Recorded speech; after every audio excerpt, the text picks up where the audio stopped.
Jimmy L. Morris and Sons Contractors in Vanceboro, a proud supporter of West Craven Athletics, is building strong foundations for your grading and paving needs. Grading services are designed to provide a stable and level foundation for your construction projects, enhancing drainage, preventing erosion, and preparing your land for successful development. Jimmy L. Morris and Sons offers paving services that combine durability, functionality, and aesthetic appeal. Call 252-670-6749 and let's lay the groundwork for success together.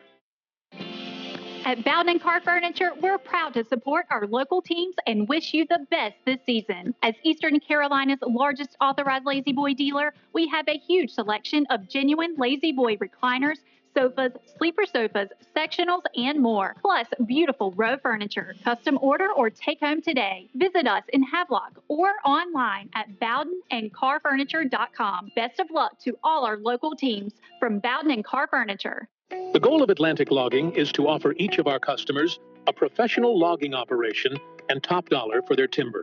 In short, you should have a peace of mind knowing that your timberland is contracted to be harvested with an extraordinary, well-trained, experienced, and dedicated logging company to get the job done in a time-efficient manner with precision and professionalism.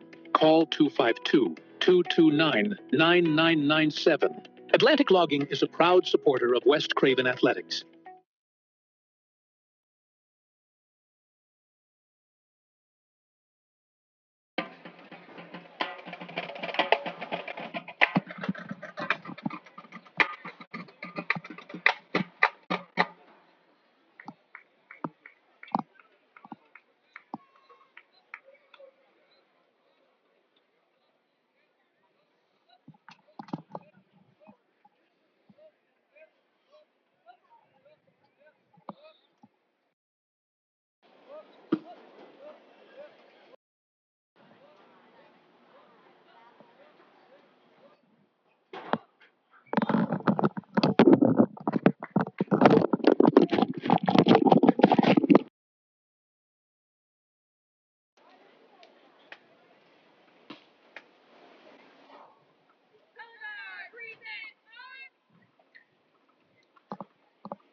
Insurance, we understand the hard work that goes into securing your assets.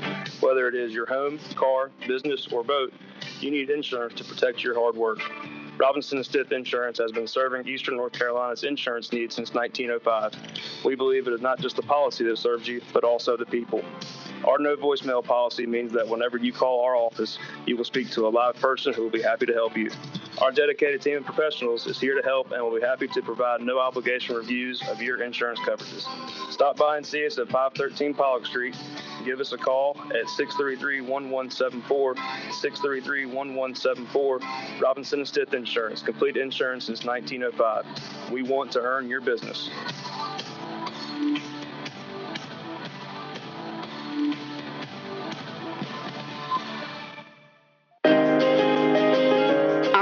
experience, dedication to excellence, and project site cooperation set Bern Glass apart from other glazing contractors. In business since 1989, Bern Glass strives to provide a professional and pleasurable experience throughout the construction process. We invite you to visit our commercial gallery for an overview of our completed projects. The homeowner is the sole focus of our residential division. Through extensive conversation and planning sessions, we come to understand the look and feel a homeowner's desires. Our mirrors are all cut to fit the area, and we offer several edgework custom options for you. Our shower enclosures are all custom designed and fabricated to fit each application. There are numerous glass and metal surrounds for the shower of your dreams. As a finishing touch, we offer a wide variety of bath accessories. Call 252-637-4996 for Bern Glass, a proud supporter of West Craven Athletics. At Bowden Car Furniture, we're proud to support our local teams and wish you the best this season. As Eastern Carolina's largest authorized Lazy Boy dealer, we have a huge selection of genuine Lazy Boy recliners, sofas, sleeper sofas, sectionals, and more. Plus, beautiful row furniture. Custom order or take home today. Visit us in Havelock or online at bowdenandcarfurniture.com. Best of luck to all our local teams from Bowden and Car Furniture. The goal of Atlantic Logging is to offer each of our customers a professional logging operation and top dollar for their timber. In short, you should have a peace of mind knowing that your timberland is contracted to be harvested with an extraordinary, well-trained, experienced, and dedicated logging company to get the job done in a time-efficient manner with precision and professionalism. Call 252-229-9997. Atlantic Logging is a proud supporter of West Craven Athletics. This is Mike Fletcher, head football coach of the West Craven Eagles. Your home for West Craven Sports is 252 Fox Sports Radio 107.5. This is Friday Night Football. We welcome you to Jordan Stadium in Vanceboro, the home of the West Craven Eagles. Tonight for week 3 of Friday Night Football, everybody. I'm Mark Penicillian. Alongside me, I have Chop Doughty and Bud Vincent. And gentlemen, we've got ourselves a matchup of two teams who have gotten off to fantastic starts. In fact, undefeated starts in 2025. The Eagles coming off of last week's victory over Wilson Prep, and of course week 1 victory over Havelock, which is also the team, by the way, that the New Bern Bears are coming off of a victory. They won in week 1 at New Hanover. And so these two teams, these two schools that are 12 miles apart from each other, and some very familiar students, or student athletes, coaches, etc. This is going to be one heck of a game. But gentlemen, good evening and welcome everybody listening. Guys, we got ourselves quite a game tonight. We do, and me and you particularly, Mark, we've got a good understanding of this rival. I know I've been looking at it for 40 years. Yeah, I'm new to it, but you can see from the warm-ups, it's going to be a heated game. Yeah, there's definitely been some I would say emotions between these two teams already, as the two teams were at the on the field for the pregame workouts. And so, again, you're going to get a little bit of that. But, Bud, last week we had just an unbelievable game with a lot of extracurricular stuff. And I was talking to Coach Twitchell about it on my show, about the fact that that kind of game could be an opportunity for you to do some coaching in that regard, because a night like tonight, emotions can run high, and you might get some of that jawing after the play. And again, last week could have been a little bit of a preparation. Again, you're going to have new emotions because nothing breeds a discontent like familiarity. So, yes. So that tonight, of course, is going to be some emotions running high. But again, your thoughts on that, Bud, about the fact that last week could have been a little bit of a preparation. I had not seen a game in quite some time with that many penalties and that much extracurricular stuff. Yeah, I mean, it was definitely a teaching tool, and it's a good learning opportunity going into this New Bern week. I know if I know Coach Twitchell, I'm sure it was addressed in film on Monday with a lot of other things that he saw that could have been prevented as far as effort and attitude type of problems within the game. But look for them to have a little bit more cooler heads tonight, at least early on. But as the score changes and the scores roll one way or the other, that's when the attitudes and the little bit of selfishness starts flying around. That is absolutely true. So the Eagles are lined up and about to go through the tunnel that sits on the north end of the stadium, the inflatable eagle, and a sign that says bear hunting season. And here come the Eagles.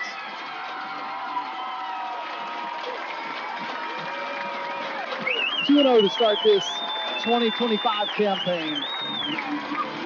And looking for a victory against a New Bern team that, as I said, had a week 1 performance against New Hanover that was really impressive. And then last week took on Havelock. So this is essentially, as they say, the unofficial county championship. There isn't a trophy that gets handed out at the end of the season after these 3 teams play each other. But I would say bragging rights are certainly certainly in order. Yeah, I think bragging rights live on forever. I've been a part of some county rivalries as a player, as a coach, and coach players who played in these type of rivalries, and they don't care about a trophy, but the game is still talked about whenever they come around each other when you live in the same town. So bragging rights, in my opinion, way more valuable than a trophy that'll just collect dust somewhere.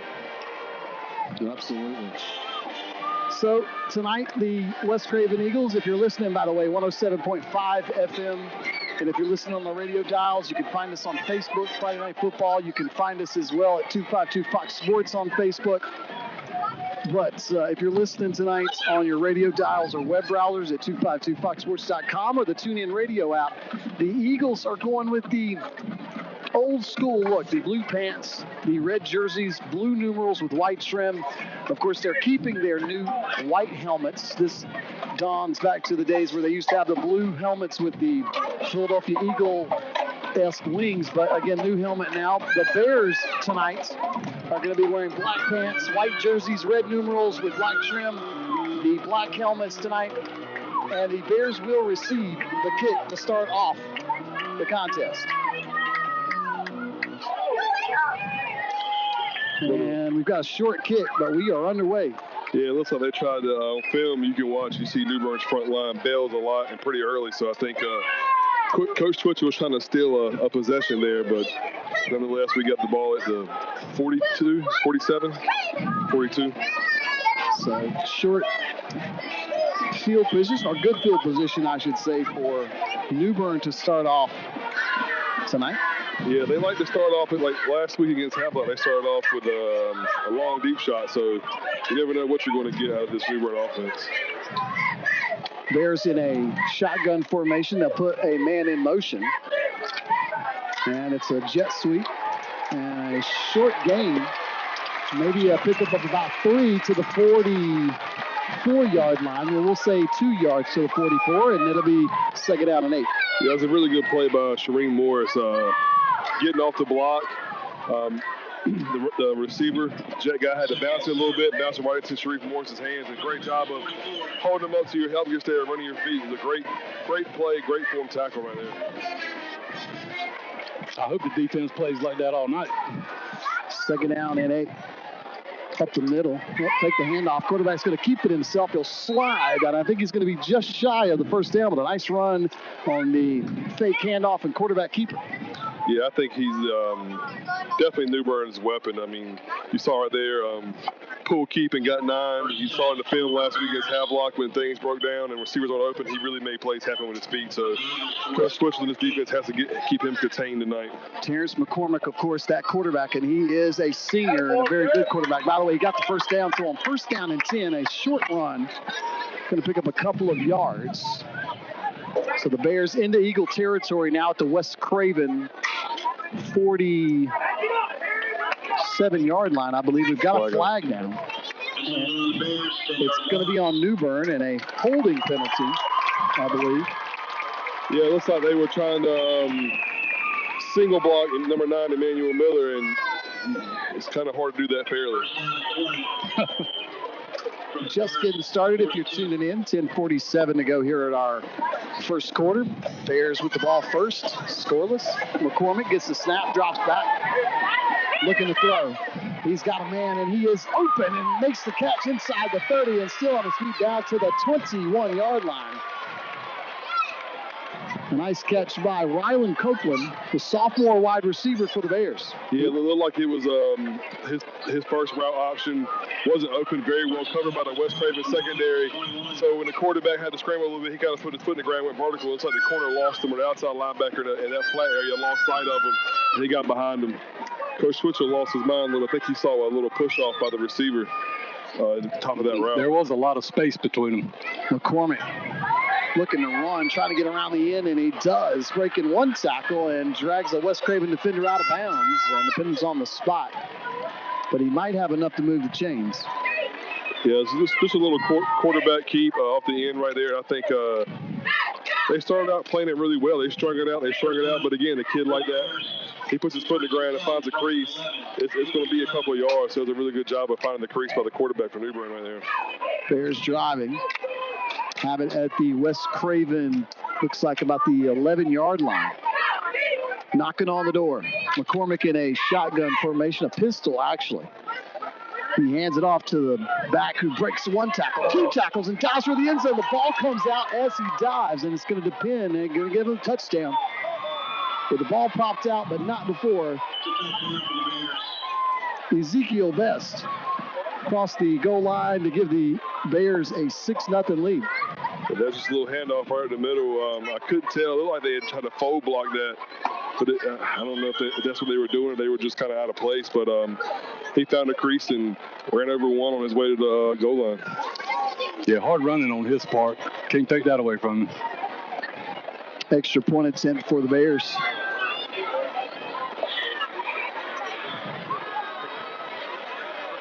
And the kick is no good. So New Bern with a 6-0 lead. We'll take a break. You're listening to Friday Night Football on 252 Fox Sports Radio 107.5. Jimmy L. Morris and Sons Contractors in Vanceboro, a proud supporter of West Craven Athletics, is building strong foundations for your grading and paving needs. Grading services are designed to provide a stable and level foundation for your construction projects, enhancing drainage, preventing erosion, and preparing your land for successful development. Jimmy L. Morris and Sons offers paving services that combine durability, functionality, and aesthetic appeal. Call 252-670-6749, and let's lay the groundwork for success together. This is Mike Fletcher, head football coach of the West Craven Eagles. Your home for West Craven sports is 252 Fox Sports Radio 107.5. This is Friday Night Football.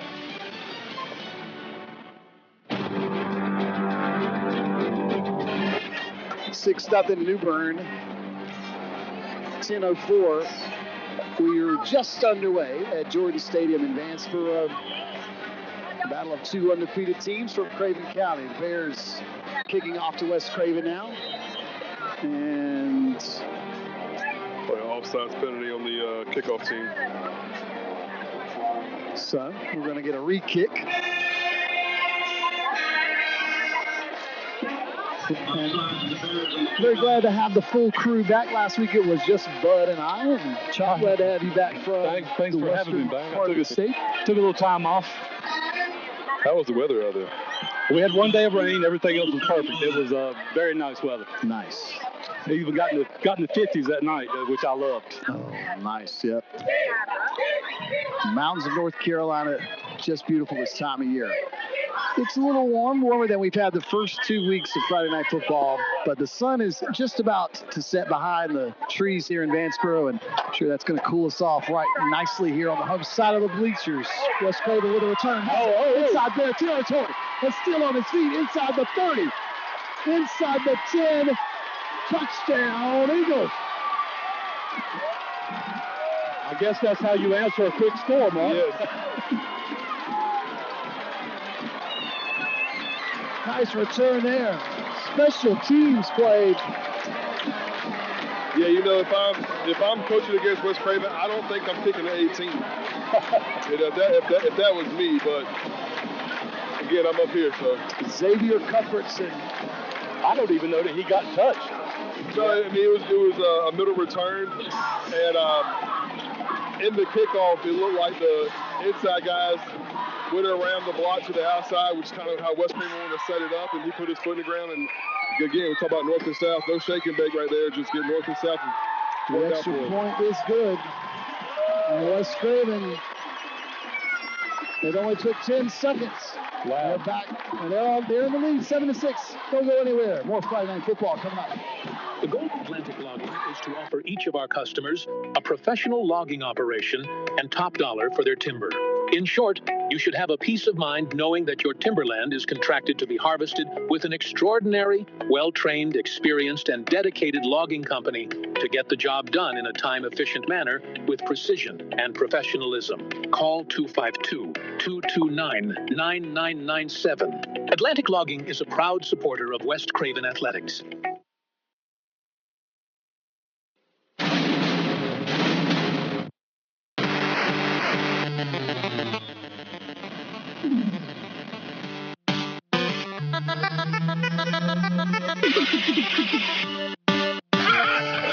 This is Friday Night Football. Welcome to Friday Night Football on 252 Fox Sports Radio 107.5 FM. West Craven is on top of New Bern 7-6. And kicking off to the Bears. Kickoff is mishandled and finally secured, but no gain for number 24 for the Bears, Deshaun Taylor.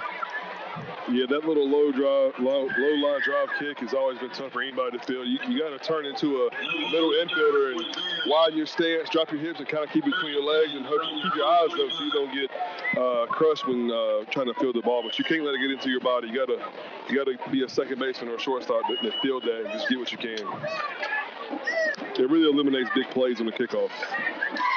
So ball spotted at the 25-yard line. And the Bears on offense now. They had, if you're just tuning in, the Bears had a fairly decent opening drive that started actually at their own 42-yard line. So they got the benefit of the short field position to start the game, but some great plays, a couple of great plays got them into the end zone. They missed the extra point, and West Craven answered on the immediate kickoff. Xavier Cuthbertson taking it to the house, and so that's where we are. Extra point good, 7-6 West Craven. And after the penalty now, West Craven is going to tackle the New Bern ball carrier for a loss on the play back to the, what looks like the 18-yard line. Well, let's say the 20. Yeah, that was what we call a teach tape right there. That's something that was played perfectly by the end, number 3, Case seems to come up to on that kick-out block. Forced it up inside. It was great flow by Landon McCarty in the middle to read the play and get downhill. That's a teach tape type play right there. Second down and 15. McCormick, low snap. Takes the handoff. McCormick's going to keep it himself, and he's going to throw. It's complete. And out of bounds. A little bit of an ad-lib play as Ozell Brimmer. Looks like he adjusted his route on a screen and streaked up the field and was able to catch that pass from McCormick to move the chains for the Bears. Yeah, I looked like a quarterback sweep. It looked like almost like a quarterback sweep RPO style. Like I saw the offensive lineman get out front because he rolled out. I wasn't sure if they were trying to reach block or protect it, but nonetheless, it was a good play for New Bern. Handoff. This time, Magwood, the ball carrier. And he's going to pick up 7 yards. Yeah, decent run. Yeah, New Bern's so fast and athletic. All these stretch plays, they try to get on the edge. If you can't really get on the edge. You got to set it early. You don't want them to find a crease or especially get outside of it. You don't want to get out leverage in a game like this.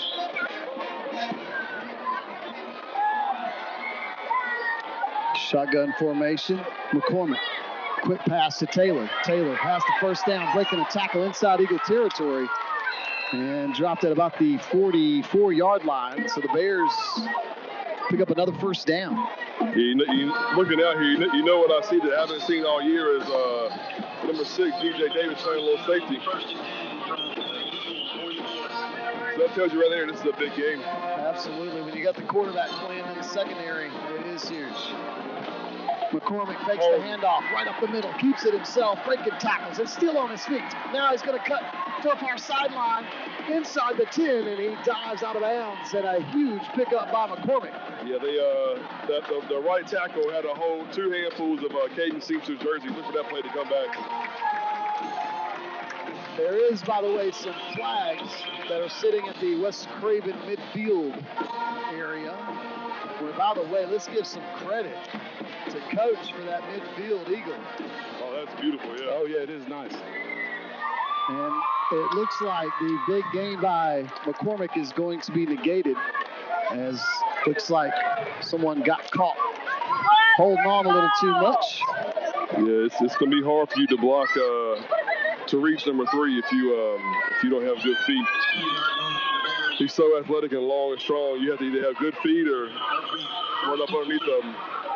We're going to get a timeout for West Craven, and that gives us a chance to take a timeout as well. 7-6 our score, 8:11 to go in the opening quarter. You're listening to Friday Night Football on 252 Fox Sports Radio, 107.5 FM.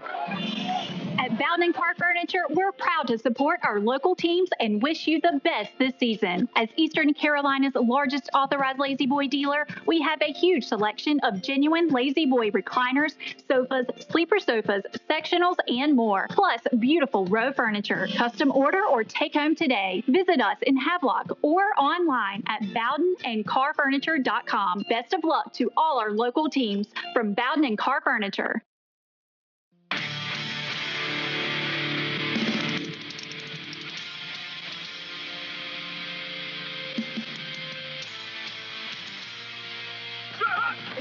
This is Friday Night Football. 7-6 is our score from Jordan Stadium in Vanceboro, North Carolina. The undefeated Eagles and undefeated Bears tonight in week 3 of Friday Night Football. And right now, we're looking at a 1st and 20 after a holding penalty. Has the Bears set up at their own 46-yard line. McCormick gets the snap. Now pressure. Throws. He's hit as he throws the football. And it's caught by Taylor. And Taylor walks into the end zone for a touchdown. McCormick paid the price for the throw, but Taylor was just at the right place. A excellent throw. Perfectly placed ball, I'm telling you. Yeah, it wasn't the best cover. I feel like DJ kind of spun in place a little bit, trying to open his hips up and get vertical right there, but it looked like it was going to be an interception. He was just a tad out of place. Step off, yep. And then your upfield safety, they almost had it trapped with the middle of the field with the backside safety, Mikey Wilson, but neither one of them could quite get there. It was a good read and for by the quarterback. 2-point conversion attempt. McCormick is going to step into the end zone virtually untouched, and that will put the Bears up 14-7, and we're going to keep it right here. Tonight here we've got New Bern taking on West Craven. Just on the other side of the county, Tarboro taking on Havelock tonight, and Havelock started off the season 0-2. Do you guys know the last time the Rams started off 0-2? I looked at it the other day. It was 2007. They started off 0-5 to start that year, but it's been a long time since they've done that, bud. But yeah, you looked it up. Yeah, I couldn't remember. I knew it was right after I graduated or right around when I graduated. We played in my senior year, and I couldn't remember if they started 0-2 or 1-2, but yeah, I knew it was around the time I was getting out of high school. That was just prior to Jim Bob Bryant taking over, and yeah, he was at Green Central my senior year. He got the Rams program back to very competitive levels, and then Caleb King took over for a little while. And it's funny, that was right about the same time I started getting AARP mailings. I'm just now getting those.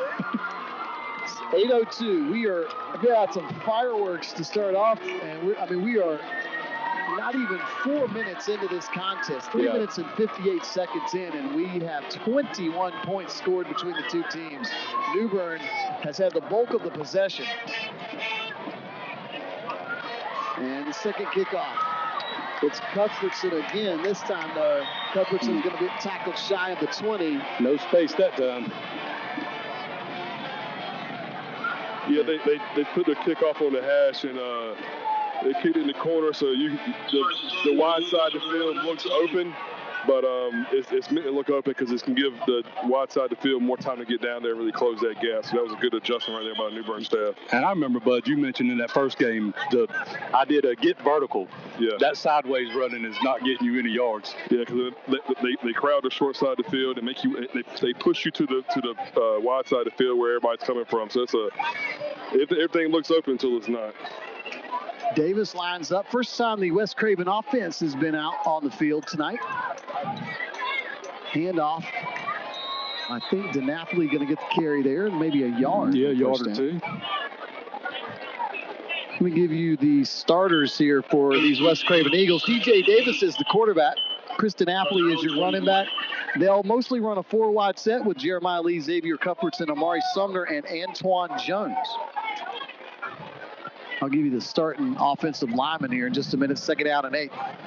Looks like they got the lead kid in the backfield, Napoli, out on the slot. On the that's for blocking. That's going to be more of a jet look. Clock moving. We're going to get flags before we get the play off. Somebody jumped, I think. Your offensive line for the Eagles. Sterling Bell is your center. The right guard is Ethan Gaskins. The left guard, John Morris. Rodrigue Gale is your right tackle, and the left tackle is Ryan Brown. Yeah, they're going to have their hands full with this New Bern front. There's no shortage of beef on that front. Move the ball up, let's see, to the 26-yard line to bring up a 2nd and 4. We'll say 3.5 maybe. Davis is in that shotgun formation. Handoff to DeNapoli. And trying to get around that right tackle, and it's going to get a couple, but he's going to be shy of the first down. Yeah, New Bern likes to play a lot of man free. They bring a lot of pressure, gap-style blitzes, and, with that, your defensive line better be able to play, and you better not miss a tackle. So you live and die by the blitz, and so far they're right there on the edge. I mean, they're not giving up anything, but they're also not I guess the penalty hurt them right there. Really interested to see how they're going to handle the jet and the motion. Are they going to chase it? Are they going to rock and roll with the safeties and try to leverage the motion instead of chasing across the field? 3rd down and 1. Eagles just enough. Get past the yardstick and remove the chains.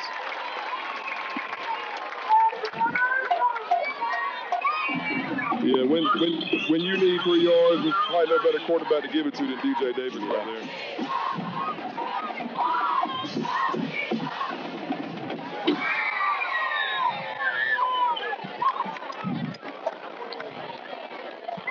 .603. Now clock moving, just under that. 1st down and 10. West Craven has it at the 30-yard line. And we're going to get some flags here. Good hard count call right there. You see the 1st and short. Those are always really calls you'll see a lot in these type of high emotion rivalry games because everybody's playing with a little bit more edge than they normally do, on their toes a little bit more, and just kind of ready to go. So it was a good call by Coach Switcher to get that hard count.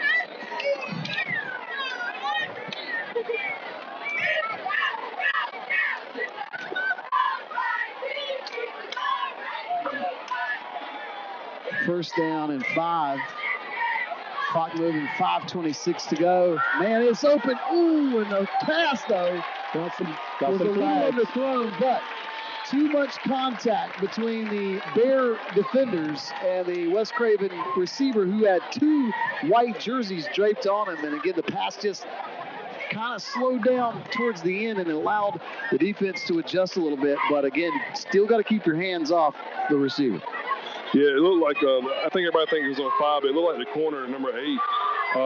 When 18 started to get some separation, he reached that inside shoulder and took the ball a little bit. So that's how he was able to get that leverage right there. He pulled down that shoulder a little bit and didn't allow for number 18 to go up and get the ball. Looks like the New Bern student section has found their way to this sideline. Yeah. 5:22 to go.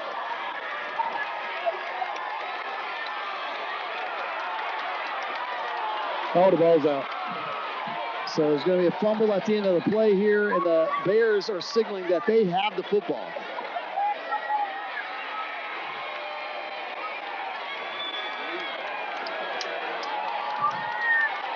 Still haven't seen a signal from the ref. And yeah, everyone came up with it.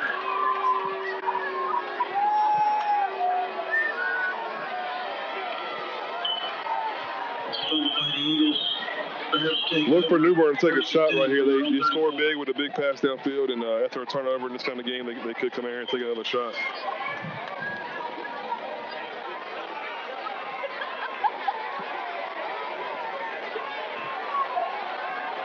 So the Bears back on offense now after the turnover by West Craven.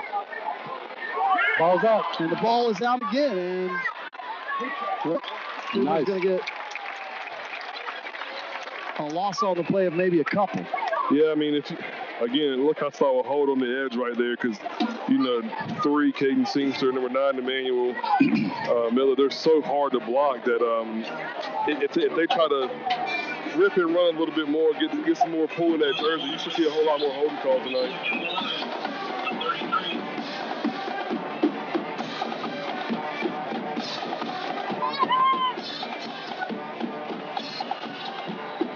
So here we go here, 4:34.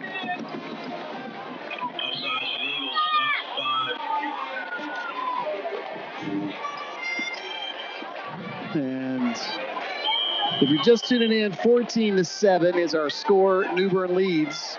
4:29 to go, clock moving. 2nd and 7 to go. McCormick, and it's incomplete. He was looking for Brimmer on the far sideline. Short pass, but threw it a little too far ahead of him. Yeah, I've noticed looking at this West Craven front that, the previous 2 games, number 9, Emmanuel Miller's been lining up inside, and tonight he's on the edge opposite of Caden Singster. So that's, you feel pretty good with those 2 playing on the edge right there.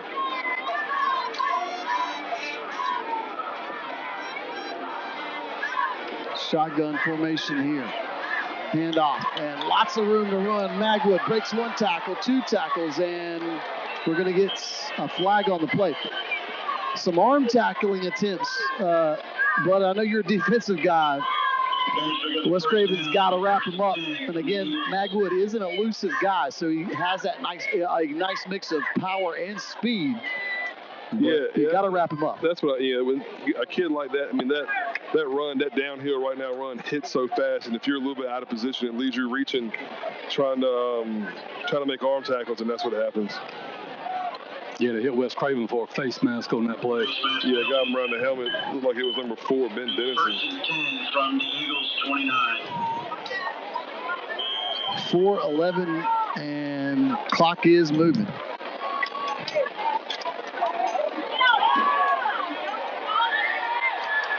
And into the end zone, touchdown. Flag right here on the play.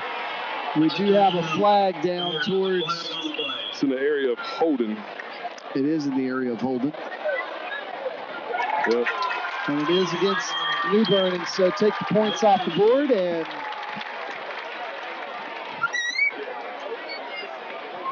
I'll tell you, we talk about number 9, Emmanuel Miller, but number 51, Khalil Green, has really been getting a lot of pressure up in the middle. I think that's where the holding call came from. He's so aggressive and physical in the middle that And he's a bigger kid, but he looks a little quick-footed. So I think they try to man-on-man block with those 4 defensive linemen. It's really tough to block all 4 on man up.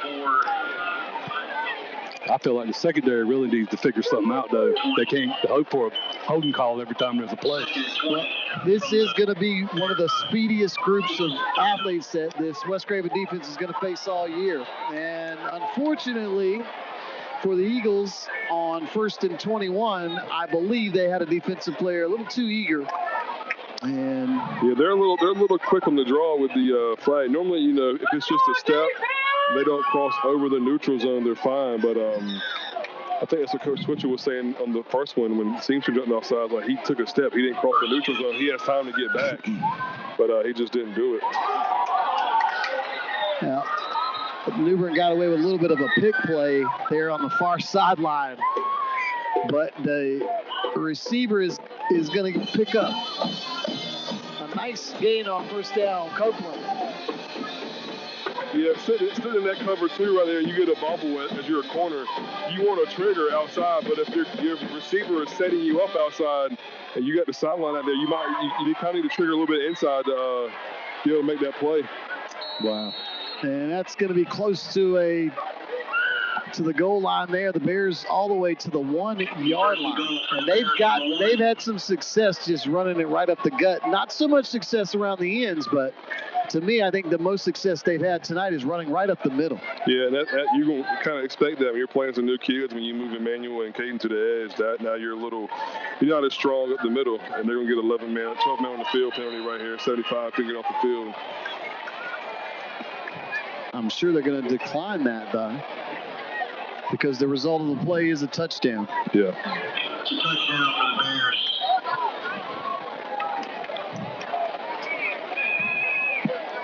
Yeah, New Bern, both running backs, they run very hard, and you can't watch your teammates make the play. You got to get into the party and look for Coach Twitchell and the defensive staff to address that right here. We need to get 6-7 hats to the football, so if we do have an arm tackle, we can hold on and let some help come. The extra point attempt is coming up here for New Bern. The area newspaper, the Sun Journal, ran a piece on the New Bern kicker, Sarah Lewis. She missed or had her first extra point attempt blocked, so she's attempting her second extra point tonight. The Bears went for 2 on their second touchdown. Yeah, this next drive by West Craven has got to end with points, being down 2 scores right here. Extra point attempt now. Lewis. Here's the hole, and it's blocked. And that's going to make it 20-7. So we'll take a break. The Bears up by 13 points as they lead on Friday Night Football here on 252 Fox Sports Radio 107.5 FM. At Bowden Car Furniture, we're proud to support our local teams and wish you the best this season. As Eastern Carolina's largest authorized Lazy Boy dealer, we have a huge selection of genuine Lazy Boy recliners, sofas, sleeper sofas, sectionals, and more. Plus, beautiful row furniture. Custom order or take home today. Visit us in Havelock or online at bowdenandcarfurniture.com. Best of luck to all our local teams from Bowden and Car Furniture.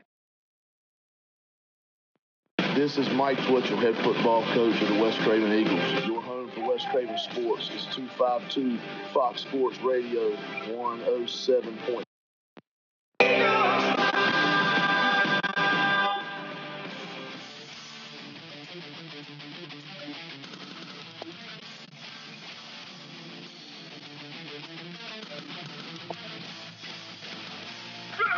This is Friday Night Football. 3:15 to go here in our opening quarter. New Bern leads it 20-7 over West Craven. Kicks, they get picked up. A huge hole. He is gone. Number 10. Jeremiah Lee. And the Eagles have scored 2 touchdowns on special teams. Special True teams kickoff came returns. to play. Special teams that win you ball games or keep you in a tight one. So My goodness. Yeah, they kicked the 18, he took one back. They kicked the 10, he took one back. I don't know who they're going to go to next. They definitely heard what you said, though, bud. They needed points. The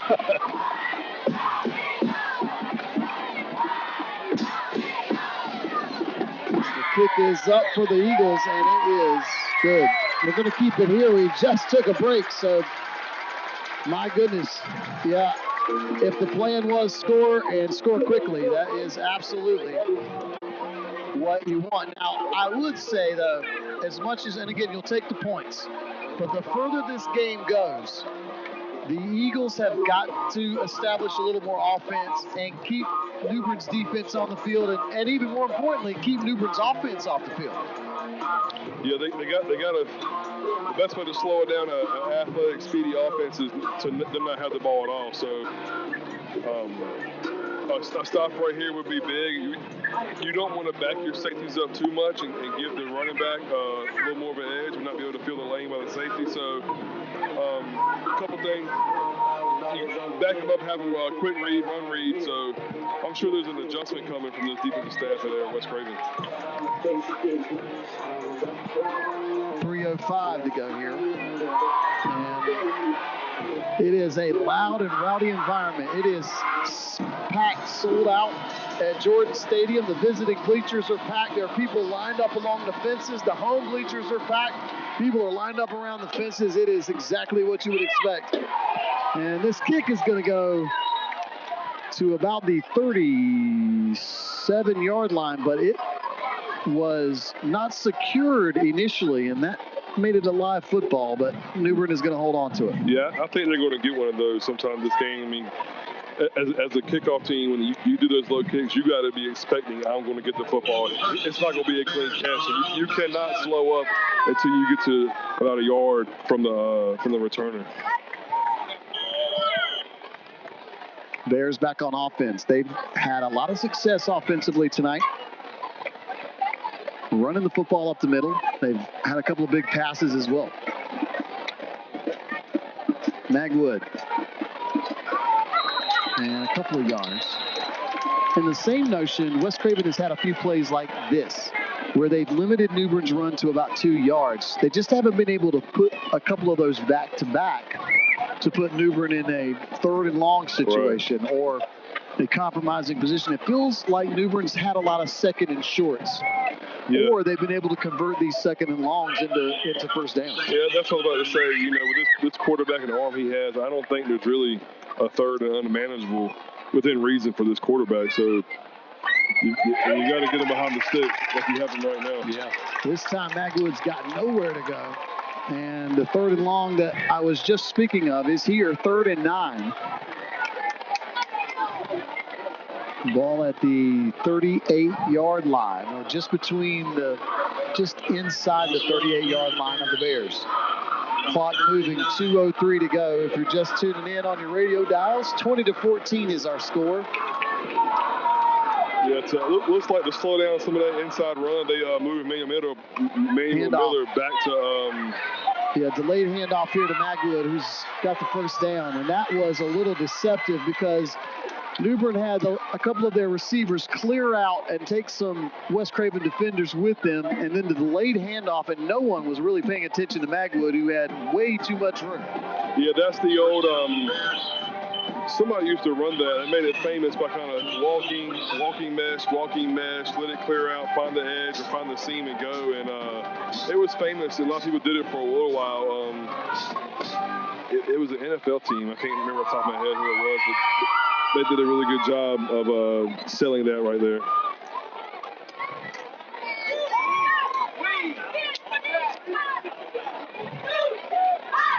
So there's some confusion. They only had 3 defensive linemen out there.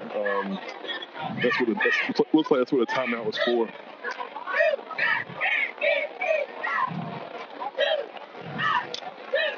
$1:46 to go.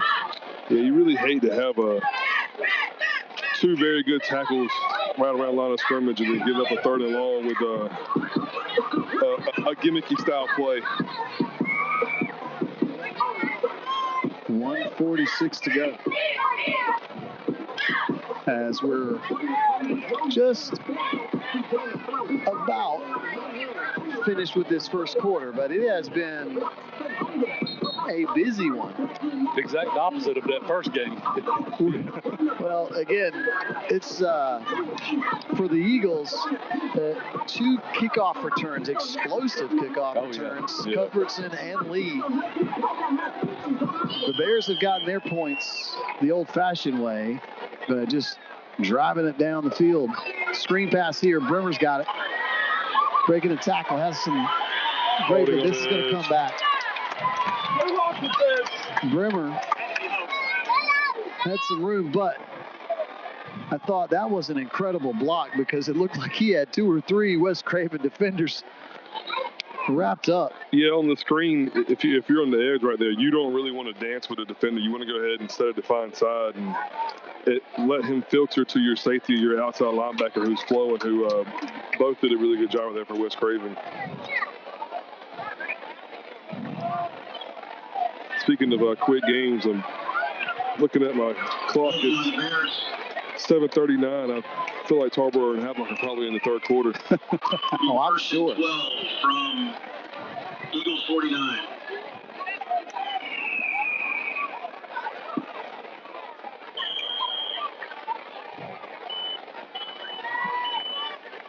So ball is at the West Craven 49-yard line. It is 1st down and 12 for New Bern. McCormick hands it off to Magwood. Magwood is hit and dropped at the line of scrimmage. Yeah, it was a really good play by number 4, Ben Dennison, comes to the football, and number 12, Bradley Mullins. Both of them did a really good job reading, dissecting the play, and triggering right there.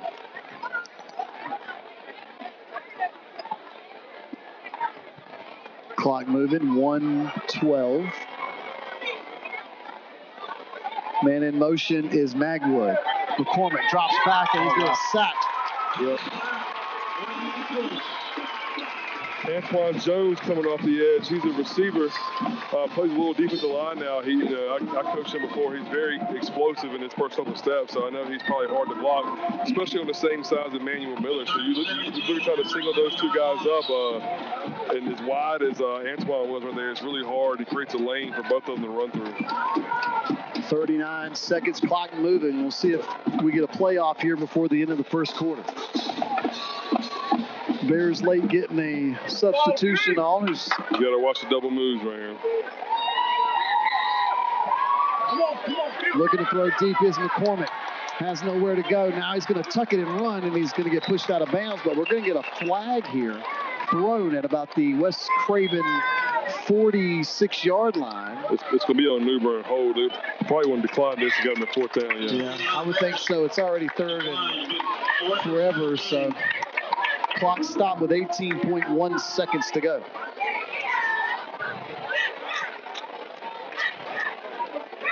What do you think Newman will do here?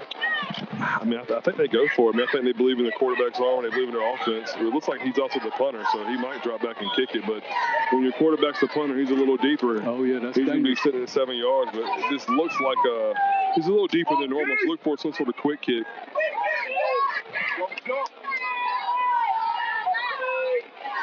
Fourth down play, and I wonder if the Bears are just trying to get West Craven to jump. Yeah, no, they're gonna punt right there from. You got to get away from it. Cuthbertson is going to catch it and try to get a return out of it.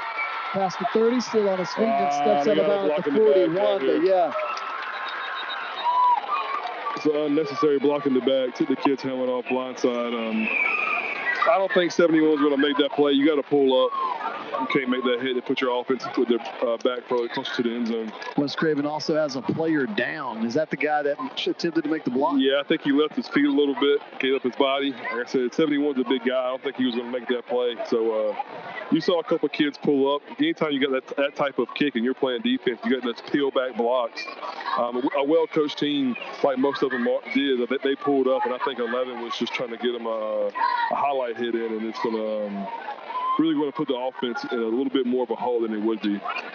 The good news is the return was good enough that even with the penalty, it's going to put the Eagles at the 25-yard line, which probably is a little bit more than a fair catch would have been. Yeah, that's about where he caught it, yeah. And 10.6 seconds to go here. So depending on the play, unless we get a quick pass that's incomplete, this should be the last play of the first quarter. Great crowd out here tonight at Jordan Stadium. Handoff to Napoli, and he's going to get 2 yards or so on the first down, and that will be the end of our first quarter. 20-14 is our score. Don't you go anywhere. We're just finished with one quarter. We got a lot more football to go here on 252 Fox Sports Radio. Jimmy L. Morris and Sons Contractors in Vanceboro, a proud supporter of West Craven Athletics, is building strong foundations for your grading and paving needs. Grading services are designed to provide a stable and level foundation for your construction projects, enhancing drainage, preventing erosion, and preparing your land for successful development. Jimmy L. Morris and Sons offers paving services that combine durability, functionality, and aesthetic appeal. Call 252-670-6749, and let's lay the groundwork for success together. This is Mike Twitchell, head football coach of the West Craven Eagles. Your home for West Craven sports is 252 Fox Sports Radio 107.5. Friday Night Football on 252 Radio is brought to you by all these great sponsors. Robinson and Stiff Insurance, Bowden and Car Furniture, Jimmy L. Morris and Sons Contractors, Atlantic Logging, and Bern Glass.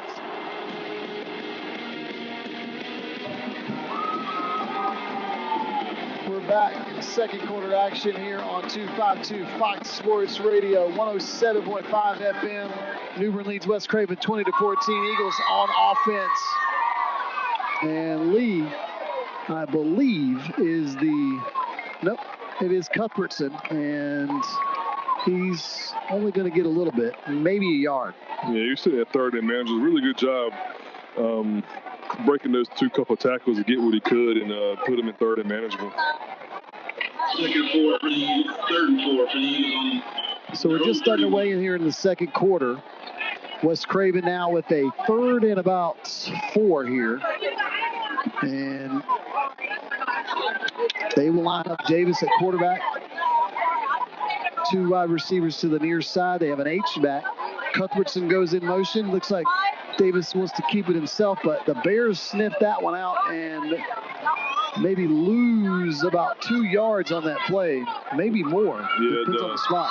Backside tackle had a hard time with 6, and 6 got upfield on him and really gave no room for DJ Davis to go. So that is going to bring up a 4th down, and so that will send out the punt team for West Craven. 6-point contest right now. If you are tuning in on your radio dials, we're glad to have you on 107.5 FM or web browsers at 252foxsports.com or TuneIn Radio, tunein.com, the TuneIn Radio app. All you've got to do is download it free on your Google or Apple device, and once you've done that, you could just search for WWNB, and anywhere in the world you can listen. If you've got an Alexa device, you could just simply ask Alexa to play WWNB. And again, anywhere you get them internets, you can get our radio station. So, however you're listening, find 252 Fox Sports on Facebook and Friday Night Football on Facebook. And remember, while the game's on live, everybody's internet's a little different, and your internet experience could be a little different. So please be patient with the buffering. But I guarantee you, once we get this broadcast done, the replay will be available without any issues. And we appreciate you being patient as we're excited to be here for Week 3 of Friday Night Football, a battle of 2 undefeated teams in Craven County. Punt team out for West Craven. New Bern has a return man lined up at their own 39-yard line. The West Craven punter is standing at his 15-yard line. Snap. Here's the kick, and it's a nice one. Nice spiral. And it's going to take a West Craven bounce inside the 20, and they'll let it roll to the 15-yard line. And, boy, he'll take a punt like that anytime. Yeah, he definitely put the field right there. Big foot by Caden Simpson.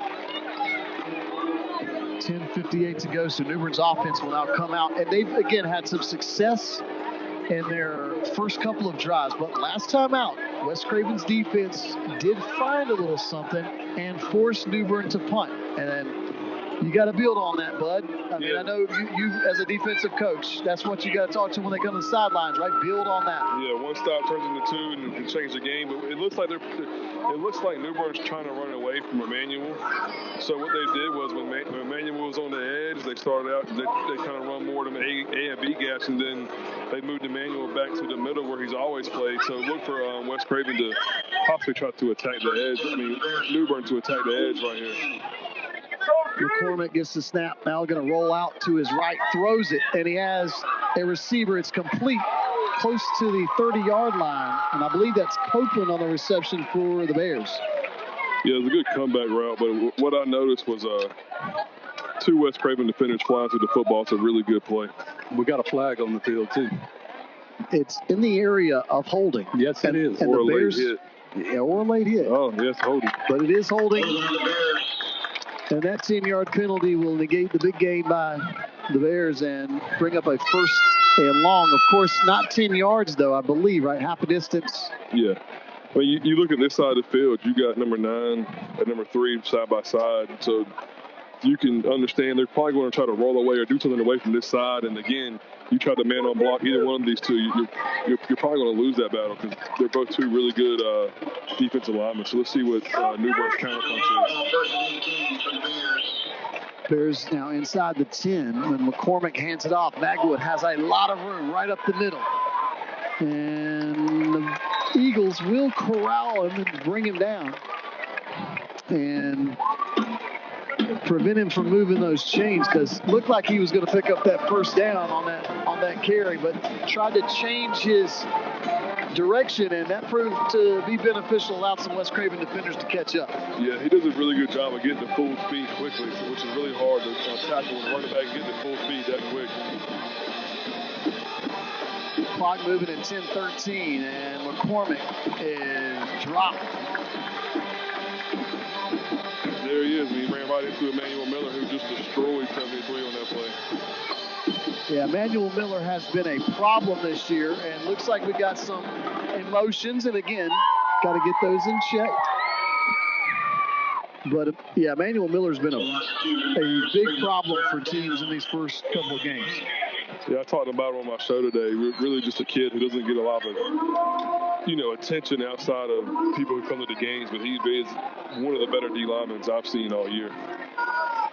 9:37, clock stopped, and now we're getting a pep talk from the refs. Yeah, this is what you call a coming to Jesus right here in the middle of the second quarter. This is I don't want to throw any that, and we probably needed one of these last week. Yeah, and this is a different crew than last week, so I think this crew's had these games before, understands it, and doesn't want it to hurt either side. So they bring them together and say, hey, look, guys, like, we've been leaning enough, and see it again, we're going to start seeing flags fly. So that's a good job of this strike crew right here. Yeah, that was and a hard snap's going to get one of the Eagles to jump, and I guess it was Miller, who was very eager. But that shows you how quick that first step is and kind of explains why he's so hard to block. It makes a 3rd and 7, a 3rd and 3 and long. 3rd and 3. It's probably going to change the whole play call now. I mean, they could have pinned their ears back a little bit. Now they got to understand that this is a run-pass situation, and previously it was probably going to be pass only. So changes both sides' mindset right here. McCormick going to hand it off to Magwood, and the Eagles sniffed that one out, and no gain, I believe. May have even lost a yard. Yeah, good job. Spot. Looks like he lost 3 yards, actually. Yeah, good job by 44, number 4, Ben Denison. Really just triggered and stayed home and let the ball come to him at a point of contact. Delivered a little pop and drove his feet. It's really good forward tackle by number 4 right there. And this will bring up a 4th down, and so Second consecutive offensive possession that the Bears find themselves in a punting situation. Yeah, he wants to get a little more depth right here because if I'm New Bern and I'm trying to do the quick kick and as quick as the West Craven defensive line can get back there, I want to back up a little bit, make sure this punt isn't blocked right here with my heels on the 10-yard line. New Bern, and we're going to get some whistles and a delay of game. Looked like a little bit of confusion in New Bern's. Who they supposed to have on the field that time? Yeah, I mean, that's got to be communicated. Everybody's got to understand the situation. And if I'm in charge of punt team, I got to have my substitutes ready to go. They need to be calling out who they're getting at on the way in there. And that's just a bad football play right there. Low snap, and the kick is going to get. It looked partially blocked. Now going to pick it up and run with it. And that's what you do. And he's going to get the first down. Well, I got to tell you, that I almost looked planned. We got a flag in the end zone, though. But we do have the white hat signaling first down. I'm not sure. It is a first down. And that's a perk of having your quarterback, an athlete back there. If anything does go wrong, you feel pretty good with the ball in his hands. And that's just an unfortunate, and he's a punter, so you can't really hit him if he's bobbing. It's a tricky situation for West Craven defense. Yeah, and again, it was one of those situations where I don't think it was necessarily planned. It just worked out perfectly. The pressure was on the punter. He couldn't get the kick off. The ball was on the ground. He just picked it up, scooped it up, and ran with it. Yeah, you try so hard not to get a roughing the kicker penalty and get the ball back to New Bern, and they got a first down anyway, and a big run right here by number 1. Yeah, Magwood's breaking tackles, and you wonder how much that's a breaker spirit kind of play too. And now we're going to get some flags after the play, is maybe some contact on the far sideline after Magwood. And the play was dead after Magwood was stepped out of bounds. So you got to be careful of that as well. Yeah, I've been there as a linebacker myself. It's really hard if you're running full speed to a guy who's, even though he's out of bounds, he's still dragging defenders. You're not looking for a white line. You're looking for a running back to slow up, and he didn't slow up. So it looks like they gave him a little shot, not knowing he was fully out of bounds. So that's why your referees have to be a little quicker with their whistle. And there'll be a personal foul on West Craven, and that is going to add to the big gain by Magwood. And so, First and 10. The back-breaking feeling of forcing the Bears to punt and then having that punt turn into this play that gains a first down, and then just nothing could go, I think, any worse. Well, I guess I spoke too soon. You spoke too soon, Mark. Miller is going to jump. I think a couple of Eagles actually jumped. Yeah, and I'm a little confused. It looks like there's people who don't normally play certain spots all over the field. They got number 21, Landon McCarty. He's playing a little bit of D-line right there. I'm not really sure what. I'm sure there's a reason behind it, but it's unusual. Clock stopped with 7:50 to go. The officials are having a conversation, and McCormick wants to be in on it, the quarterback for the Bears, and they don't want him in on it. They said, please don't be in our conversation. It's going to be on the Bears. Wow. It is on the Bears, so that actually worked out for West Craven as they were drawn offside. Yeah, it looks like the offensive lineman, might be selling it up the hard count a little bit, and in the slightest pitch, an offensive line is going to draw the defensive line offsides, and good call by the refs right there, understanding that moving by the offensive line is what's causing this encroachment. Not always, but generally I feel like when it's an offensive lineman who's drawn perhaps his movement has caused some guys. You usually see multiple guys jump. Yeah, for me, it was 100% always offensive lineman's fault when I was coaching. Yeah. I would say it's a little more individual sometimes with the hard count, but again, each case is its own. Tarboro, by the way, leads Havelock. It is at the half, 8-0. The Vikings lead the Rams. Magwood breaking tackles, and he is trying to get in the end zone, and he does. Touchdown, Bears. Yeah, you can't arm tackle that kid. There were some people that looked they were out of position. He said he gets to full speed very quickly. But it looks like there's a flag on the play. Holding again. Wow. So take the points off the board. And I've lost track. That's at least 3 scoring plays, or maybe at least 2 that have come back. I was going to say 4. Yeah, that's what happens when you have an athletic defensive line who really gets after you. And my personal opinion that there's never going to be a hole that big with this West Craven front. So right. Yeah. And again, we'll see what Newbern can do to respond to that. But yeah, I think ultimately when you see a guy have that much space, as good as they play defense this season, it is kind of shocking. Bremer will go in motion. McCormick now a planned run, and he runs into a brick wall and is going to lose a yard. So the Eagles may have gotten a little bit of that momentum back. That's number 9 on that tackle. Number 9, a big 62, just holding their own right there in the middle. And it looked like McCormick ran right into him.